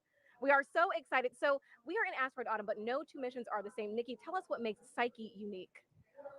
Well, first of all, Psyche just launched. So, I mean, it's right, awesome. So, but Psyche is going to a metal-rich asteroid, and there are only 9 that we know of in our solar system, but Psyche is huge compared to the other ones. It's the size of Massachusetts. So we're going to go and actually visit a metal world for the very first time. We don't know what we're going to find. And that's what's so exciting about NASA science. Every time we launch a mission, we do unique cutting edge science. And this one is going to be absolutely no different. We cannot wait to get that out there, that spacecraft out there with Psyche. Exactly. That was the perfect way to characterize it. We keep doing unique first. So actually, Lori, you were just in Houston as well as the administrator for the unveiling of the OSIRIS-REx sample return. So what are we finding with that mission? What is next? That is an amazing mission. And as you said, I was just in Houston 2 days ago on Wednesday. It was absolutely spectacular to be there and share with the entire world kind of our first look at what that sample is.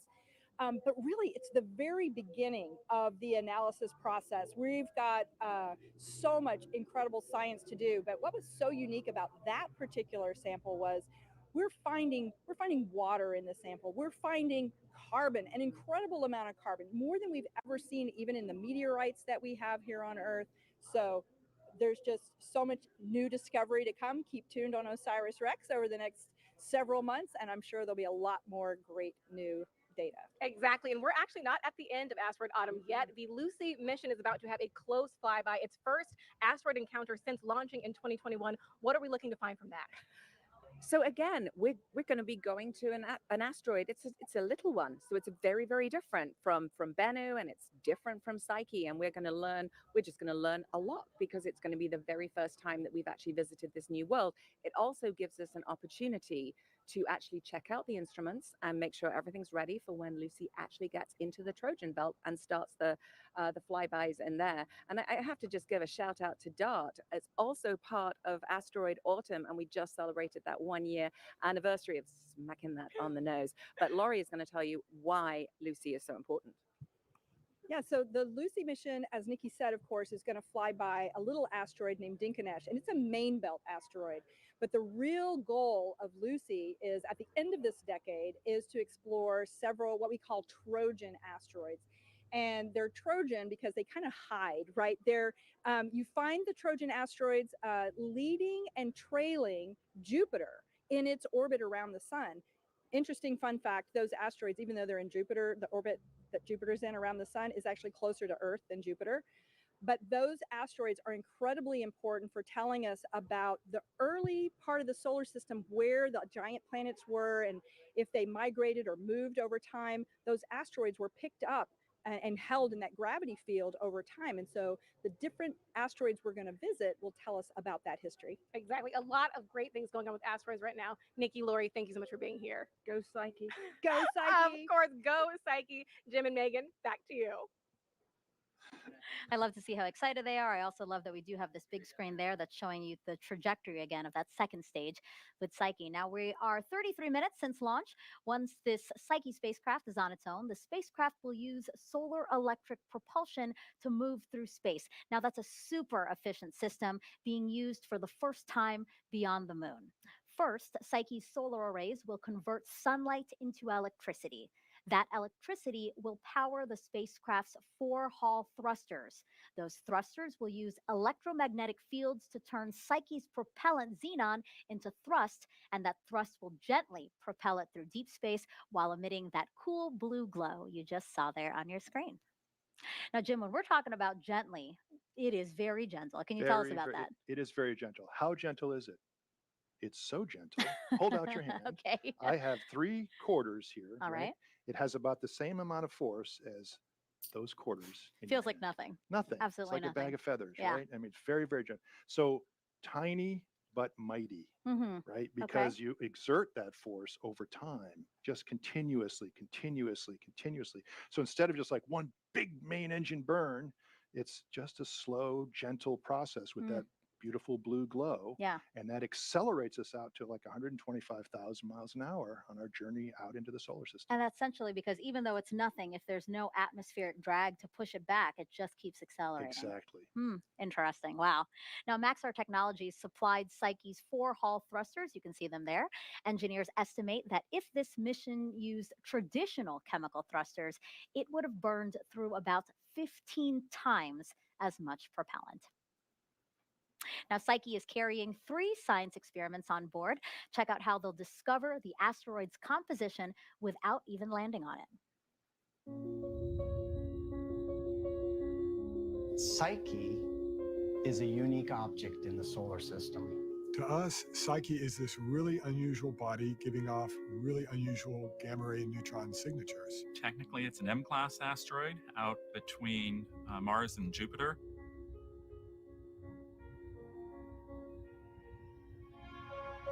One of the first things you want to know is what's it made of. So the Psyche payload consists of 3 science instruments. One of them is what's called a gamma ray neutron spectrometer. It's actually 2 separate pieces of hardware. One is the gamma ray spectrometer and the other one is the neutron spectrometer. Both combined study the elemental composition of Psyche.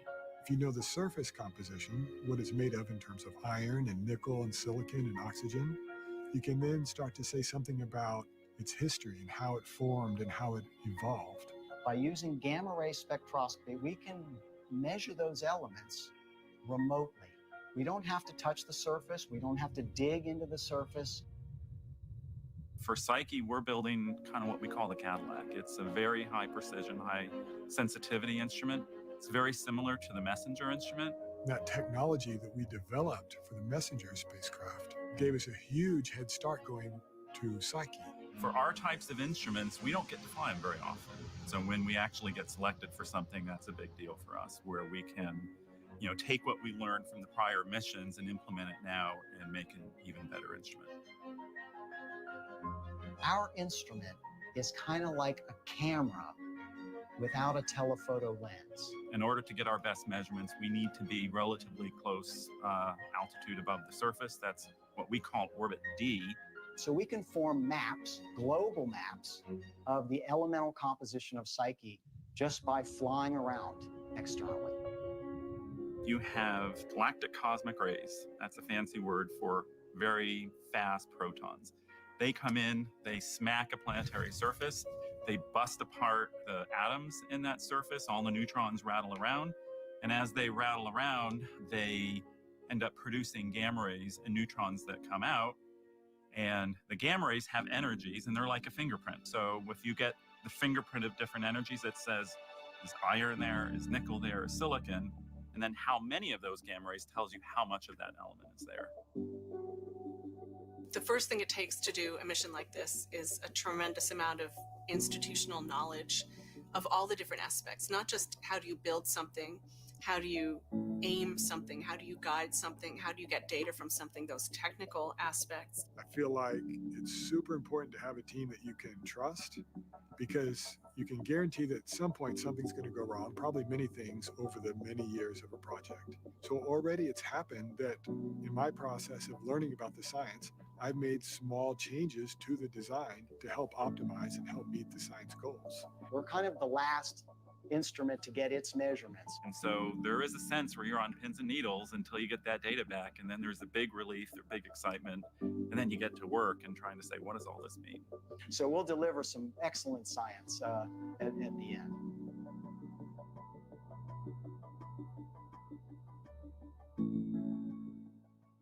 And active checkout of the instruments starts about 6 weeks after launch. Jasmine Hoffman's got to speak with NASA's chief scientist, Kate Calvin.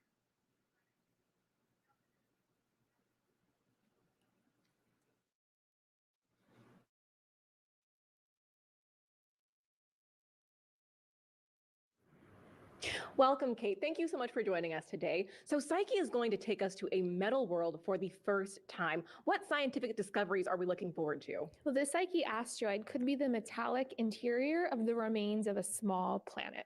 So this will give us an opportunity to understand how planets like Earth formed. So 4.5 billion years ago, all the planets on our solar system formed from the same cloud of gas and dust. And Earth has a metallic interior, but we can't bore down deep enough to see it directly. And so by visiting Psyche, we have this window to understand the processes that led to creation of planets like ours. And it's going to take us a while to get to Psyche, about 6 years. So what are the long-term benefits of a mission like Psyche? Well, from a science perspective, scientists are hoping that it'll help us better understand planetary formation, including the formation of planets like ours. But Psyche also has a technology demonstration along with it. So it'll be a test of communication from space, the next generation way of communicating from space. So the deep space optical communication will be the first test of laser communication from out beyond the moon. Right, so we actually have two firsts attached to the Psyche mission, Psyche and DSOC. And once we get to the asteroid, we're going to be taking all these pictures, and then those pictures will be open to the public. So why is it so important that NASA makes science accessible for everyone? So NASA makes its science publicly available, and we're working across the agency to make it more accessible so that more people have access both to the information, but also understand what we do with that information. And by opening science up to the world, we can do more and do it faster. So when we bring more people in and include them in our science, we can ask more questions. We can also answer questions more quickly. And this isn't just something we're doing with Psyche and with planetary science, but we're doing it across the Science Mission Directorate. Exactly. We're actually doing it with Earth as well. We have the Earth Information Center now at headquarters. Can you tell us more about that? Yeah, so Psyche is going to give us a little more information about metallic cores, and Earth has a metallic core. What the Earth Information Center tells us is a little bit more about what's happening on the surface of the planet and what we can see when we observe Earth from space. So we can learn about things like land use and land cover. We can learn about ice. We can learn about what's happening in the atmosphere and how that all impacts people here. Exactly. Thank you so much for being here with us today, Kate. Thank you for having me. NASA and the Psyche mission team love engaging with the public and especially students. One program invited undergrads to share their creative works inspired by Psyche. So let's take a look at some of those submissions now. Yeah. This is awesome. That's so I cool. love the way that we have artists and dancers and poets and writers and playwrights, and this is spectacular, beautiful views. There's the colors. there's our mission color theme right there. Yeah. And I love 16 Psyche is scripted right there, really with pretty. the spacecraft with its deployed solar panels. Yeah. Yeah, this is just beautiful stuff. Look at that. That's cool. Look at the detail on Psyche there. Are your pictures going to look as good? Just exactly. Yes, we certainly hope so. But boy, it's just beautiful fun to imagine. Yeah, and it's so cool to see that both science and art, they can inspire one another. Absolutely. So, Expect lots of signal, hard to be stuck. Now, if you want to see more artwork and other projects inspired by Psyche, take out your phone and scan another QR code we have for you on your screen. This one's going to take you to psyche.asu.edu/get-involved. Okay, and I do know that you have other space art. You're just so full of demos and props. I love it. Space rocks, right? So I have a couple more space rocks. This is a slice of an iron meteorite. Let's see if I can hold it up to the camera there. It's a slice of an iron meteorite that's been polished, and you can see the beautiful grains. And there we go. You can see the grains in it. And this is a mixture of metal and silicate rock. Yeah. And so this might be not polished, but might be what the surface of Psyche is like. But it's also, it's just beautiful. People put these on their mantle place and in their rock collections. You can collect these. You said make jewelry too, You can make jewelry out of them, little earrings, a pendant, whatever. That's cool. I have another piece of space art. This is also a space rock. Let me hand this one to you. Tell me what you feel. Oh, that's heavier than I expected. Very wow, heavy, right? It's a sphere that the artist has kind of carved out of a much bigger metal meteorite, and you can see all the little grains, and it almost looks like a little mini Death Star, right? It does, and so people collect these and trade different ones with their friends, and so there's lots of ways to use space rocks for art too. Yeah, thank you for sharing those. I really appreciate that. Sure. All right, it's now been about 44 minutes since launch. Our coverage is again going to take you through the deployment and first possible signal from the Psyche spacecraft. So let's check back in with Mission Control at NASA's JPL. Thank you, Megan. Welcome back to JPL. We may be 2,500 miles away, but I can tell you the community feels connected. And here's a live look from Von Karman Auditorium. Just moments ago, it was packed with nearly 200 family and friends. This is where JPL hosts special events, and it's also where we display several spacecraft models. And there's a model of the Psyche spacecraft that I had a chance to see up close with payload manager Noah Warner. Take a look at why he says you can compare parts of the spacecraft to an electric car. Great to have you here, Noah. Tell us more about Psyche. Yeah, I'd love to. So we're standing here with a quarter scale model of the Psyche spacecraft. And you can see even at a quarter scale, it's a very large spacecraft. The actual Psyche spacecraft is over 15 feet tall and 80 feet wide. And at launch, it weighs over 6,000 pounds fully fueled. Let me point out a few key features of the spacecraft. You see up top here is the high gain antenna under this silver blanket. And on front is one of our 3 low gain antennas. Also on the front of the spacecraft is the NASA technology demonstration instrument called Deep Space Optical Communications. Psyche will use a special kind of propulsion system. What can you tell us about it? That's right. We use solar electric propulsion. That means we gather energy from the sun through our 5-panel solar arrays. We convert that energy into electricity and use that electricity to drive our Hall effect thrusters, 2 of which you see right here. They're 4 to 5 times more efficient than a chemical rocket. You can think of a chemical rocket almost as like a gasoline-driven, high-performance sports car with lots of acceleration, whereas our Psyche system is more like your highly efficient electric car that gets you everywhere you're going on the minimal amount of fuel. Hall effect thrusters use xenon as the propellant. They ionize that propellant and accelerate it out at tremendous speeds. They also generate this beautiful blue plume. Wow. And right now, it's packed up in the spacecraft. How do we get it to look like we see it right now? That's right. At launch, these 5-panel arrays are stored flat on the side of the spacecraft. And a series of cables, springs, latches, and dampers will choreograph that deployment such that the first 3 panels in line here will deploy first, and then the side panels will come out one at a time after that. And then the spacecraft will start looking for the sun and get those arrays pointed directly at the sun to get full energy. At that point, the spacecraft starts a rotisserie move where it rotates about once an hour, establishes communication with the ground, and then the operations team can start to check out the spacecraft and get Psyche ready for its journey. So what are you looking forward to on Psyche? I think I'm looking forward to the science investigation and frankly, the fact that we're going to a world that we've never seen with our own human eyes. We don't really know what we're going to see there, but I think we've got the exact right suite of science instruments to figure it out once we do get there. Thank you, Noah. Riding along on Psyche today is NASA's Deep Space Optical Communications Experiment, or DSOC. It will be the agency's first test of high bandwidth optical or laser communications between Earth and beyond the moon. In our everyday lives on the ground, we use optical fibers for really high-speed communication, and that capability has been adapted for use in space near Earth. DSOC stands for Deep Space Optical Communications, which is using lasers to communicate at high rate. And the application of that to deep space beyond the moon is what the DSOC project is about. Primary objective is to give future NASA missions the tools for returning data at much higher rates. The signals travel at the speed of light, so they come just as fast as they do for the microwaves, but you could send more data in the same time of a pass for the same spacecraft resources. The notion of being able to communicate, have video to astronauts on Mars is actually part of the vision that NASA has for optical communications. DSOC consists of a flight terminal that flies on the Psyche spacecraft, and then a ground network that has a station for transmitting up to the spacecraft and then receiving the laser signal down from the spacecraft. Here we have to send a laser beam from Earth that the spacecraft has to receive, use as a pointing reference, and then initiate the communication link. So it's a very flight and ground joined at the hip kind of telecommunication system. DSOC is being implemented as a technology demonstration to show that we know how to build terminals that can do this, with the idea that in the future they can be flown as part of the operational communication system on future missions.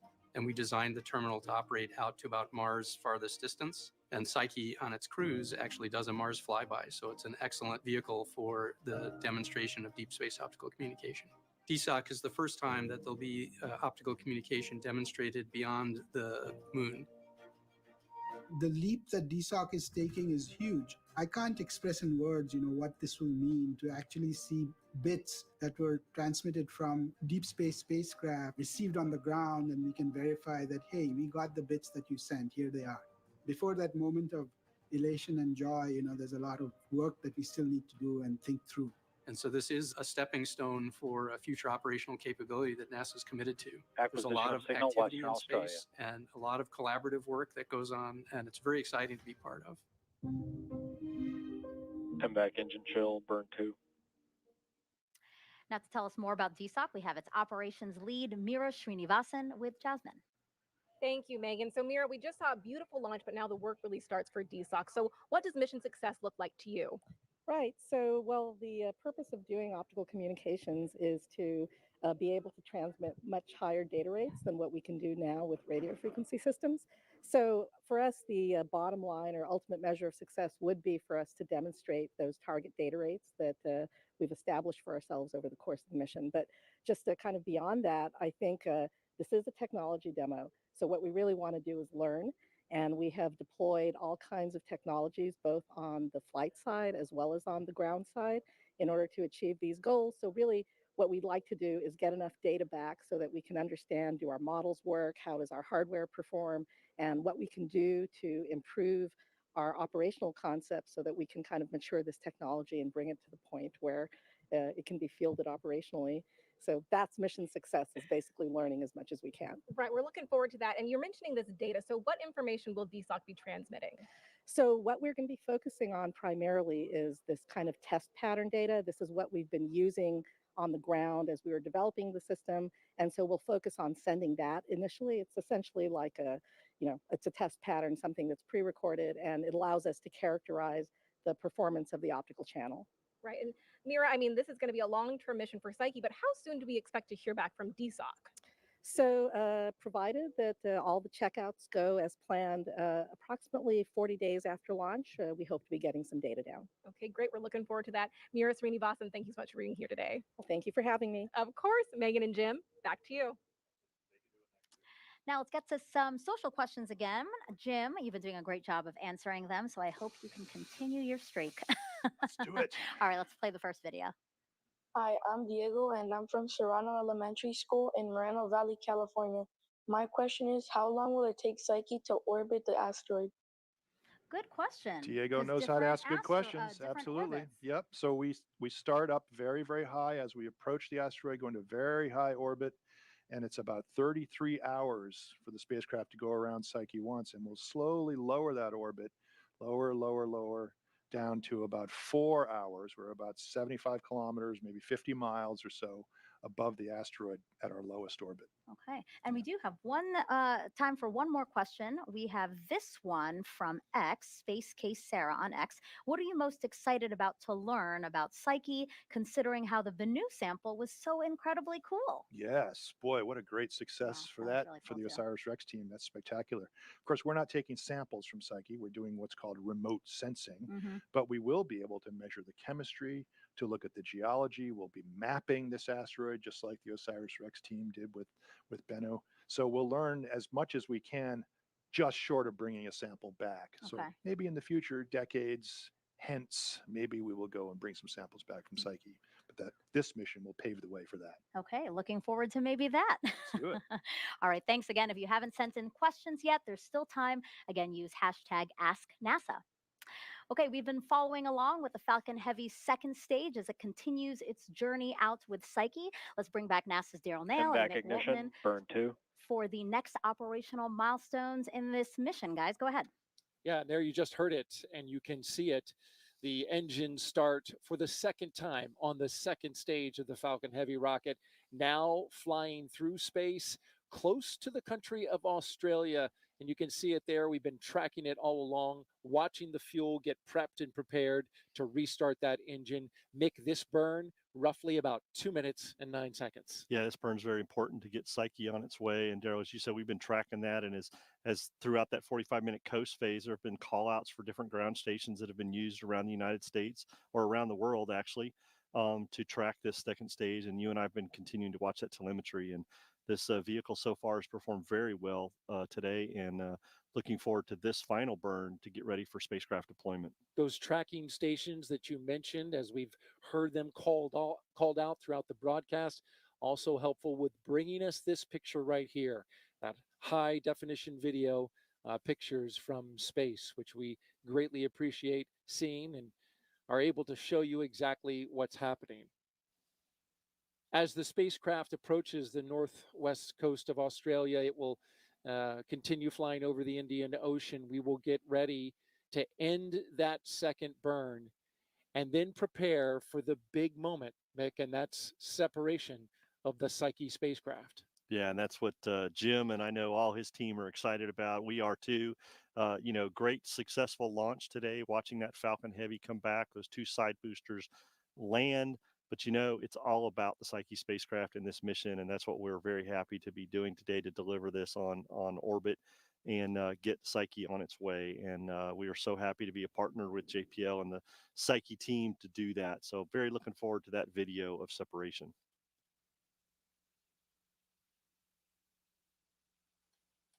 So the burn about to come to an end here in just a few seconds.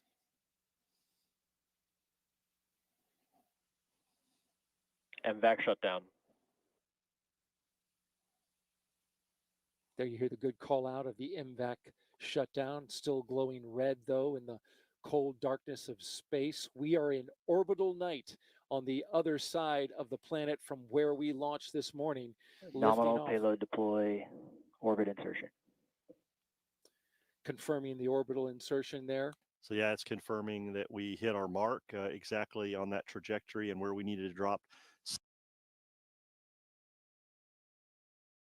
Psyche, get ready to drop Psyche off, as Jarmaine had pointed out earlier in a segment on the trajectory. So that's really good to hear that stage 2 performed perfectly today, and we're getting ready for this last little coast prior to Psyche deployment. As you can see, the spacecraft right there on the front of stage 2. Yeah, there it is, the Psyche spacecraft attached to the second stage, the camera looking forward where we can see that will be the image we will be looking at when separation happens, and we'll be tracking that as it goes along, of course. We lifted off today at 10:19:43 a.m. Eastern Time, 14:19:43 UTC time, and we've been flying for almost an hour now.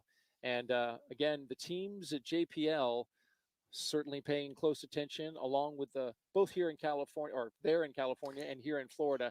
They're locked into this moment about separation. Yeah, spacecraft team I know is excited about this moment, and the launch vehicle team is actually continuing to watch as they secure the launch pad here, and everything is going well. So teams are excited for this moment here. This is what it's all about, spacecraft separation. And here is some of that team at the Mission Director Center in Florida, and now you're looking at the team in Pasadena, California at JPL, the Jet Propulsion Laboratory. This is the control room where they will run Psyche. We'll be monitoring the second stage and Psyche as they fly, and we'll be back in just a little bit. But for now, we'll send it back to Megan and Jim. Really loving those live views that we're seeing of the spacecraft there. So why don't we actually, head back on over to JPL in California to hear what's happening now as they check out the spacecraft. So SpaceX Speak, you just be like, it's green, we're okay. Thanks, Megan. We are about 1 hour after launch, and now everyone at JPL is eagerly awaiting the next major milestone. Here is a live look from our mission support area. There was a shift change just a short time ago. Right now, they're preparing for initial acquisition of signal from the spacecraft.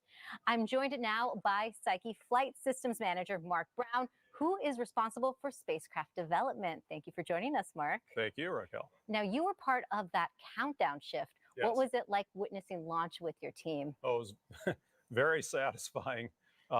The end of a long road for us developers, but then this is the start of the journey, that the spacecraft's going to take. We're very confident in how the spacecraft's going to behave. We've done all the testing and analysis that relates to this. There's always a little bit of nail biting that goes on with these things because you can't exactly test that exact ride to space, but we're quite confident. The other thing I would say is that we're relieved to have gotten to do launch today. There's a lot of moving parts with these launches. As you know, we got people in Florida, people here, people working off shift times, and just knowing that we're launched will allow everybody in their personal lives to kind of settle down. We now know what the schedule will be, going on from here. So. And what can we expect to see next from Psyche now that it started its journey? Right. What's really going to happen just in a matter of moments is we separate from the launch vehicle, and now the vehicle's really on its own. On the ride up, it was on battery power. So when we get those solar arrays deployed, we'll be, looking to basically get to the arrays on sun, okay? And then we'll be looking for that first signal. And the first signal isn't necessarily a data stream like you would think about.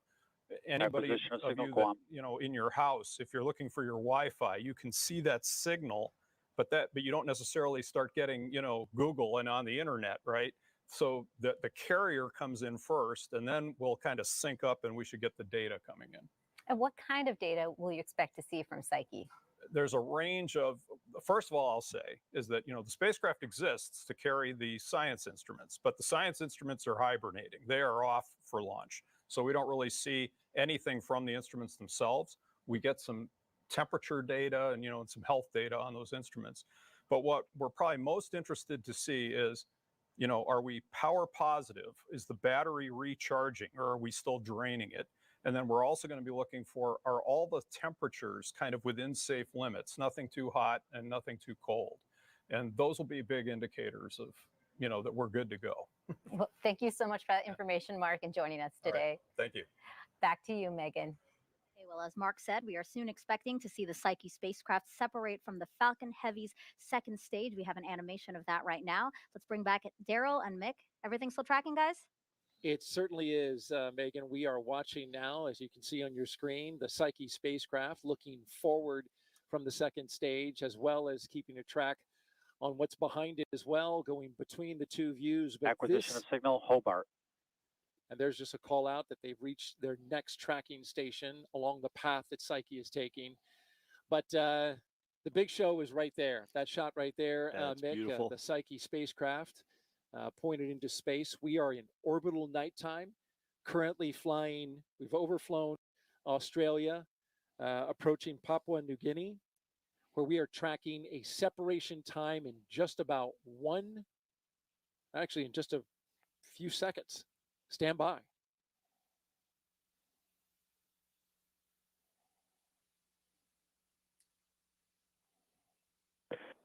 Psyche payload separation confirmed. There it is. The Psyche spacecraft going off into deep space. That is a 2.2 billion mile journey. Yeah, I'm going to tell you, that is an amazing shot right there. It is I'm so excited to see that. Probably not as excited as Jim, who's up at the host desk right now, but that is an awesome shot to see Psyche leaving the stage 2. You see the team right there in the lower left-hand right corner. They are anxious as they see their baby go off into space towards an asteroid named Psyche, same as the mission. As you look at that Psyche spacecraft, you see the large diameter circle, which is where it attached to the payload adapter. That circle down at the bottom, that's a low gain antenna. And that low gain antenna will play a key role. It's got 3 of them. There's 2 more on either side. So if that one is the bottom, there's 2 on either side. It will play a key role on when we get that carrier signal that we just heard JPL talking about. Yeah, I'm going to tell you, in all my years of doing launches, Daryl, that was a beautiful sight. I think that's the longest I've been able to see a spacecraft deploy. So that's an amazing job by the SpaceX team on that camera work on the second stage. And so we'll keep tracking this as well, listening in for that signal. Momentarily, we're actually going to put up a waveform monitor where we're actually going to be looking at the signal, whether or not we can see, actually looking to see whether it comes in or not. That is a little more inexact because, as he described, JPL in the earlier interview, that spacecraft is going to start rotating as they try to lock that low gain antenna to a receiving station back here on Earth that JPL will see. Yeah, I like the way he described it, like your Wi-Fi in your house, right? You find a signal, but you don't quite start receiving data and getting on the internet yet. That's kind of what they're looking for from the spacecraft here. That low gain carrier signal that they can know where Psyche is and that they've made contact with it, and then they'll continue to monitor that and so that they can then sync up and start getting the data and then starting their next 100 days of operation with the Psyche spacecraft. All right, we just saw the Psyche spacecraft separate and go off on its journey into deep space towards the Psyche asteroid. We are now monitoring its progress to see when it makes that carrier signal back down to Earth, but we'll send it right now back to our other Earth partners, Jim and Megan. Well, Mick had said it. Mick, there was a lot of excitement here when we saw Psyche separate, but now I feel like there's a little bit more of an anxious feeling because now we're waiting for the carrier signal, right? Yeah, so we've just seen this beautiful wild animal released into its native habitat. Okay. Right? This is where that spacecraft belongs. This is what it was built for. Let's see if it phones home and we get it going. Yeah, exactly. And while we wait for that, why don't we take some more social questions? Again, we've asked people to send them in using hashtag AskNASA, and we've gotten a couple of them. So why don't we show the first one now? Hi, my name is Santiago, a student from Tetra Porter Elementary School. My question is, why do you guys think Psyche is a core of a planet? Wow, these kids are asking awesome I questions. know, I love seeing Santiago, kids that's ask a these great questions. question. So there's three pieces of evidence. One, we can see the colors, the way that the asteroid reflects sunlight. Looks a lot like those metal meteorites I showed you earlier. Also, astronomers can bounce radar waves off of Psyche from the Earth all the way out to the main asteroid belt, and they bounce back and very, very highly reflective, not quite like a mirror, but clearly suggesting metal. And the third piece of evidence is that when we can watch its orbit wiggle a little bit when Mars passes by, or when Jupiter passes by, or when Psyche passes by another asteroid, its orbit changes a little bit. So we can get its mass, we estimate its volume, also from telescope data, and that gives us an estimate of density. And its density, it's heavy. It's not that light granite rock, right? It's more like that heavy metal meteorite, that sphere that you held, right? It's really dense. So we know that there's a metallic component in this one as well. It's one of the densest asteroids we've been able to measure. So you guys do know a lot about it. Now it's about going out there and checking out to see if your hypotheses are correct. True. It's still a point of light to us in the sky. We have to get close to it to turn it into a real world. Okay, let's take another social question now. This one is from Christelle on Twitch. Is there a chance that the asteroid contains water? That's a great question. Yeah. We don't really think so. Okay. But it might have some material on the surface that is more silicate rich, not so metallic.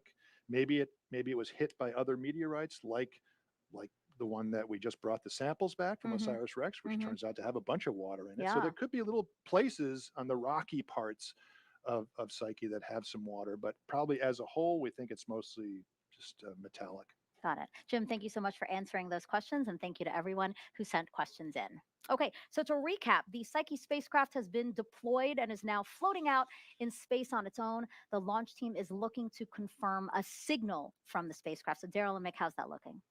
Yeah, Megan, we've been flying for 1 hour and 8 minutes now through space. And there you see, I believe we have I see a signal. See the spike right there, the low carrier signal, and the JPL team clapping. It looks like that little spike in the center right there is the low carrier signal that they're looking for. So that is good news that we've received that carrier signal, and the team will begin their work. And what you're looking at there in the lower left-hand corner of your screen is the receiving station for JPL, and they got that carrier signal, which came off of Psyche's low gain antenna. It sent out that signal. There's not a lot to that signal. There's no data, no telemetry, just a basic signal that says, hey, I'm here, I'm out in space. Yes, basically, as Jim said, phones home, lets them know where they are, that they can start working to get their stuff set up and start acquiring data later on and beginning that next 100 days of operations that they need to do. So, very excited for the Psyche team, spacecraft team, successful launch of a Falcon Heavy today.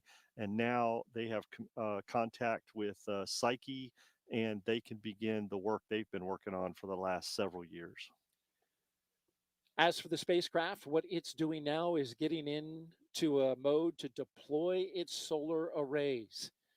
They're going to get those arrays out, get it pointed in the direction of the sun, get that spacecraft power positive. And this is a process that, as they go through that, ultimately will lead to a lock on a telemetry signal, potentially several hours from now, where they can get a data stream and learn about the health of the spacecraft. Yeah, absolutely. That's what they're looking for, and that's what's exciting for them to get these things started. So very excited to watch that and bring things to a conclusion here for this mission as we are, Daryl. But the Psyche team still has a lot of work ahead of them. That's right. They got to go fly by Mars, which is their first destination in about 3 years. Yeah. And another 3 years after that, they'll be on their way to Psyche. So, of course, congratulations to the JPL team, LSP, NASA, SpaceX, everyone who's participated in making this mission a success. And I appreciate you riding shotgun here, partner. I appreciate it, man. Another great successful launch. And I would say to Jim, congratulations, my friend, and go Psyche. All right, we'll send it back to Megan and Jim at the host desk. Thank you, Daryl and Mick. Always good to do a broadcast with you Those guys are great. Those guys are awesome.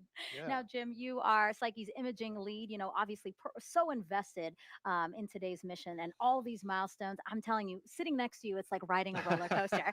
So like deployment, you're like, ah, and then it's back down to the carrier signal. And then we get the carrier signal and you're like, ah, and now we're waiting on solar array deployment. That's Right. the next big thing, Right, right? right. We knew even when we were writing the proposal many years ago, there would be two early critical events, right? We just saw one of them, the beautiful SpaceX launch and KSC team delivering us to the right path. We're going the right direction.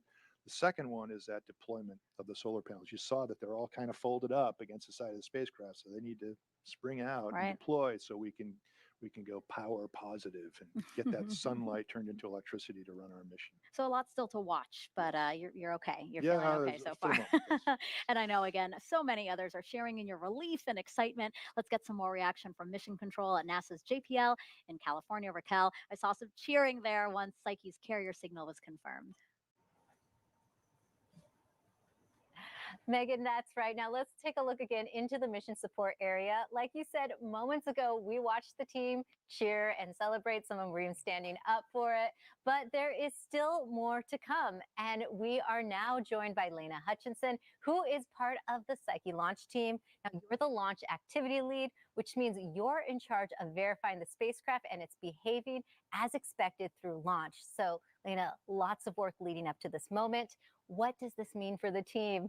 It's really exciting. It's really special to kind of know that the spacecraft is alive and healthy. So that first little blip that we saw was our first indication that separation was successful, and we are on our way to deploying our solar arrays. And hopefully we'll soon start to see actual telemetry where we can start verifying power and temperatures and a lot of other things like that. So it's really exciting. And for me personally, it's really special because this is the first mission that I have actually worked on that I got to launch since I started JPL. So it's extra exciting because now we're finally here. We're in space. Well, congratulations on your first mission, and the work doesn't end here. So tell us what's next for Psyche and you during its long cruise. Yeah, so as we keep going, we will start checking out all of our instruments, all of our hardware, making sure that everything survived the launch and is doing okay. So we'll be checking out all of the data and making sure that everything is doing well. And I will be continuing on with Psyche. I will be continuing as we checking out all these instruments and helping out and supporting the team with all that work. Now, in your support role, we understand that the first 24 hours may look different from the first weeks or months. What's that like? Yeah, so our main goal right now is to make sure that the solar arrays are deployed and that our telecom system is working, which means we can actually start sending and receiving data and commands. And that is like the most important thing to focus on right now, because those are the things that we absolutely need to be able to continue on. We have to have power and we have to be able to talk to the spacecraft. So that is the main focus for the next day or so. And then as we continue, we'll start checking out all the other hardware and making sure everything's looking okay. Great. Thank you so much, Lena. Now, Megan, that will do it for us here at JPL. The mission support area will continue to wait for acquisition of signal, which is expected to happen within the next couple of hours. So we'll send it back to you in Florida. Great, Raquel, thank you so much. And back here on the Space Coast, you can see that Jim and I are not alone. We are now joined by Diana Calero from NASA's Launch Services Program. Today, she was filling in on console as the Assistant Launch Manager for Psyche. Important role, another successful mission for you guys. Congratulations. Thank you very much. It was great. We had a great count. Actually, it was pretty clean. We got over a few issues early on in the count, but then everything was very quiet. Everything was very clean. Of course, we had some worries about the weather coming in with the 30% violation, But then we got right before prop load, we got a great assist there by our launch weather officer for the 45th Space Quadrant, giving us a 15% chance of violation, which was awesome. Yeah. So going in, everything was nominal. There was a little bit of drama there, maybe in the last 5-6 minutes there when Spacecraft was transitioning to internal power and they weren't quite getting their telemetry. They couldn't verify it, so everyone was holding their breath there for a little bit, but then they got it and everyone's like, everyone let out their breath at the same time. Gosh. But we had a beautiful launch, as you saw. Yeah. The recovery went well. Everything has been nominal second stage.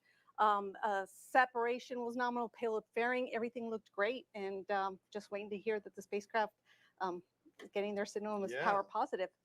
Again, this doesn't go easily. We have a great team assembled, the SpaceX team, the LSP, NASA team, the Psyche spacecraft team, including Arizona State University, JPL, everybody.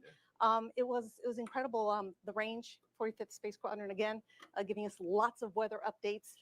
You know, we had to stave off the first attempt, but everything worked out great. Yeah, super team effort. Now, this was NASA's first primary science mission launched on a Falcon Heavy. So why did NASA choose this rocket? So for this mission, based on the size and where it was going, right, interplanetary mission, we need the performance to be able to lift that up. Falcon Heavy had that performance, met the requirements. It was great. Falcon Heavy, when we selected this mission, was a fairly new vehicle coming out for SpaceX. So we had to certify this vehicle. Actually, NASA, we can't launch until we certify the launch vehicle. Psyche mission is what we consider a Class B mission, very important science mission. So we had to certify. It was a multi-year effort, again, by a huge team that we had to look at, qualifications, had a lot of boards looking at scrutinizing it technically to make sure it was a low-risk vehicle for this mission. So that culminated in the certification, Cat 3 certification of this vehicle before we can launch it. Thank you for choosing the vehicle. It was a wonderful show with the launch and then the side boosters coming Pass down. along our thanks for a great ride. Yeah, thank you. So it was an honor, and we're proud to be able to launch Psyche and looking forward to getting some good science and being able to use that.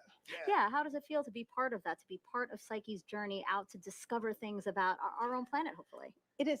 I'm so proud to be able, just a small part of that, right? I mean, how many years to get Psyche to this level, right? And then even though we worked this mission for many years before, I feel it's just a small part of what that Psyche, that cog in the wheel to get that Psyche and that science back, right? Yeah. How long it's going to take to get there, and then come back with the science, and then use that science in a way that's going to benefit mankind. Important cog. Very important.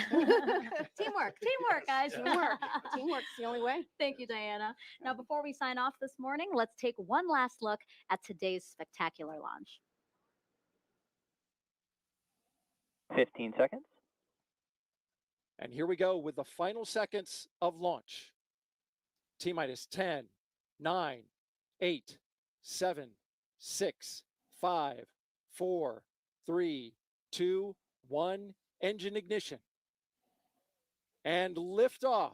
Liftoff of Falcon Heavy and Psyche on a mission to a metal asteroid in deep space to study the building blocks of our planet's inner space. Vehicles pitching downrange. M1D chamber pressure is nominal.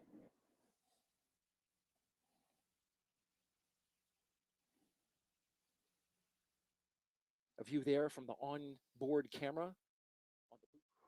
And that'll do it for us here at Kennedy Space Center for this live coverage of NASA's Psyche mission. A huge congratulations to everyone involved, and a big, big congratulations and thank you to everyone who participated, especially you, Jim. Oh, that's very sweet. It's such an amazing thing to be part of this team. And I'm thinking of the team right now, right? I mean, hundreds, thousands of people around the country, around the world, that all have to come together and make this happen. So many skills, so many sets of experiences, so many stories, and so much adversity. This was done during I was COVID. just going to say challenges. COVID, Yes, right? yes. And people overcame that, and now our spacecraft is on its way, on its journey. And so what's next?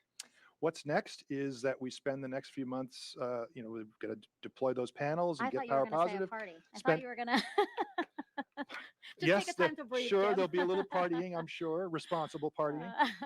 But that we have to spend the next few months checking everything out, Still a getting lot of everything work. working, Yep. and all the systems, all the instruments, all the calibrations, all that kind of stuff. And we're just super excited to get going on this. Yeah, literally cannot wait to see what you guys uncover, because again, we are going to uncover something about our own planet. It's So true. It's thank true. you. And we're taking data for generations to come. So Yeah. it's very exciting. So thank you for posing the question. Thank you for having me on the show. Oh gosh, of course. We've got our purple and orange going on here. Yes, So yes. it's all good. We're Psyche proud. Yes. And now you can continue to follow along this mission by scanning the QR code on the bottom of your screen. This is the one last QR code, guys. It'll take you to nasa.gov/Psyche. And together again, we are going to discover the mysteries of both Psyche and our home planet. And please join us again tomorrow at 11:30 a.m. Eastern for NASA's coverage of the annular eclipse, the Ring of Fire, a celestial event you won't want to miss right here on NASA TV. Everyone, have a great day.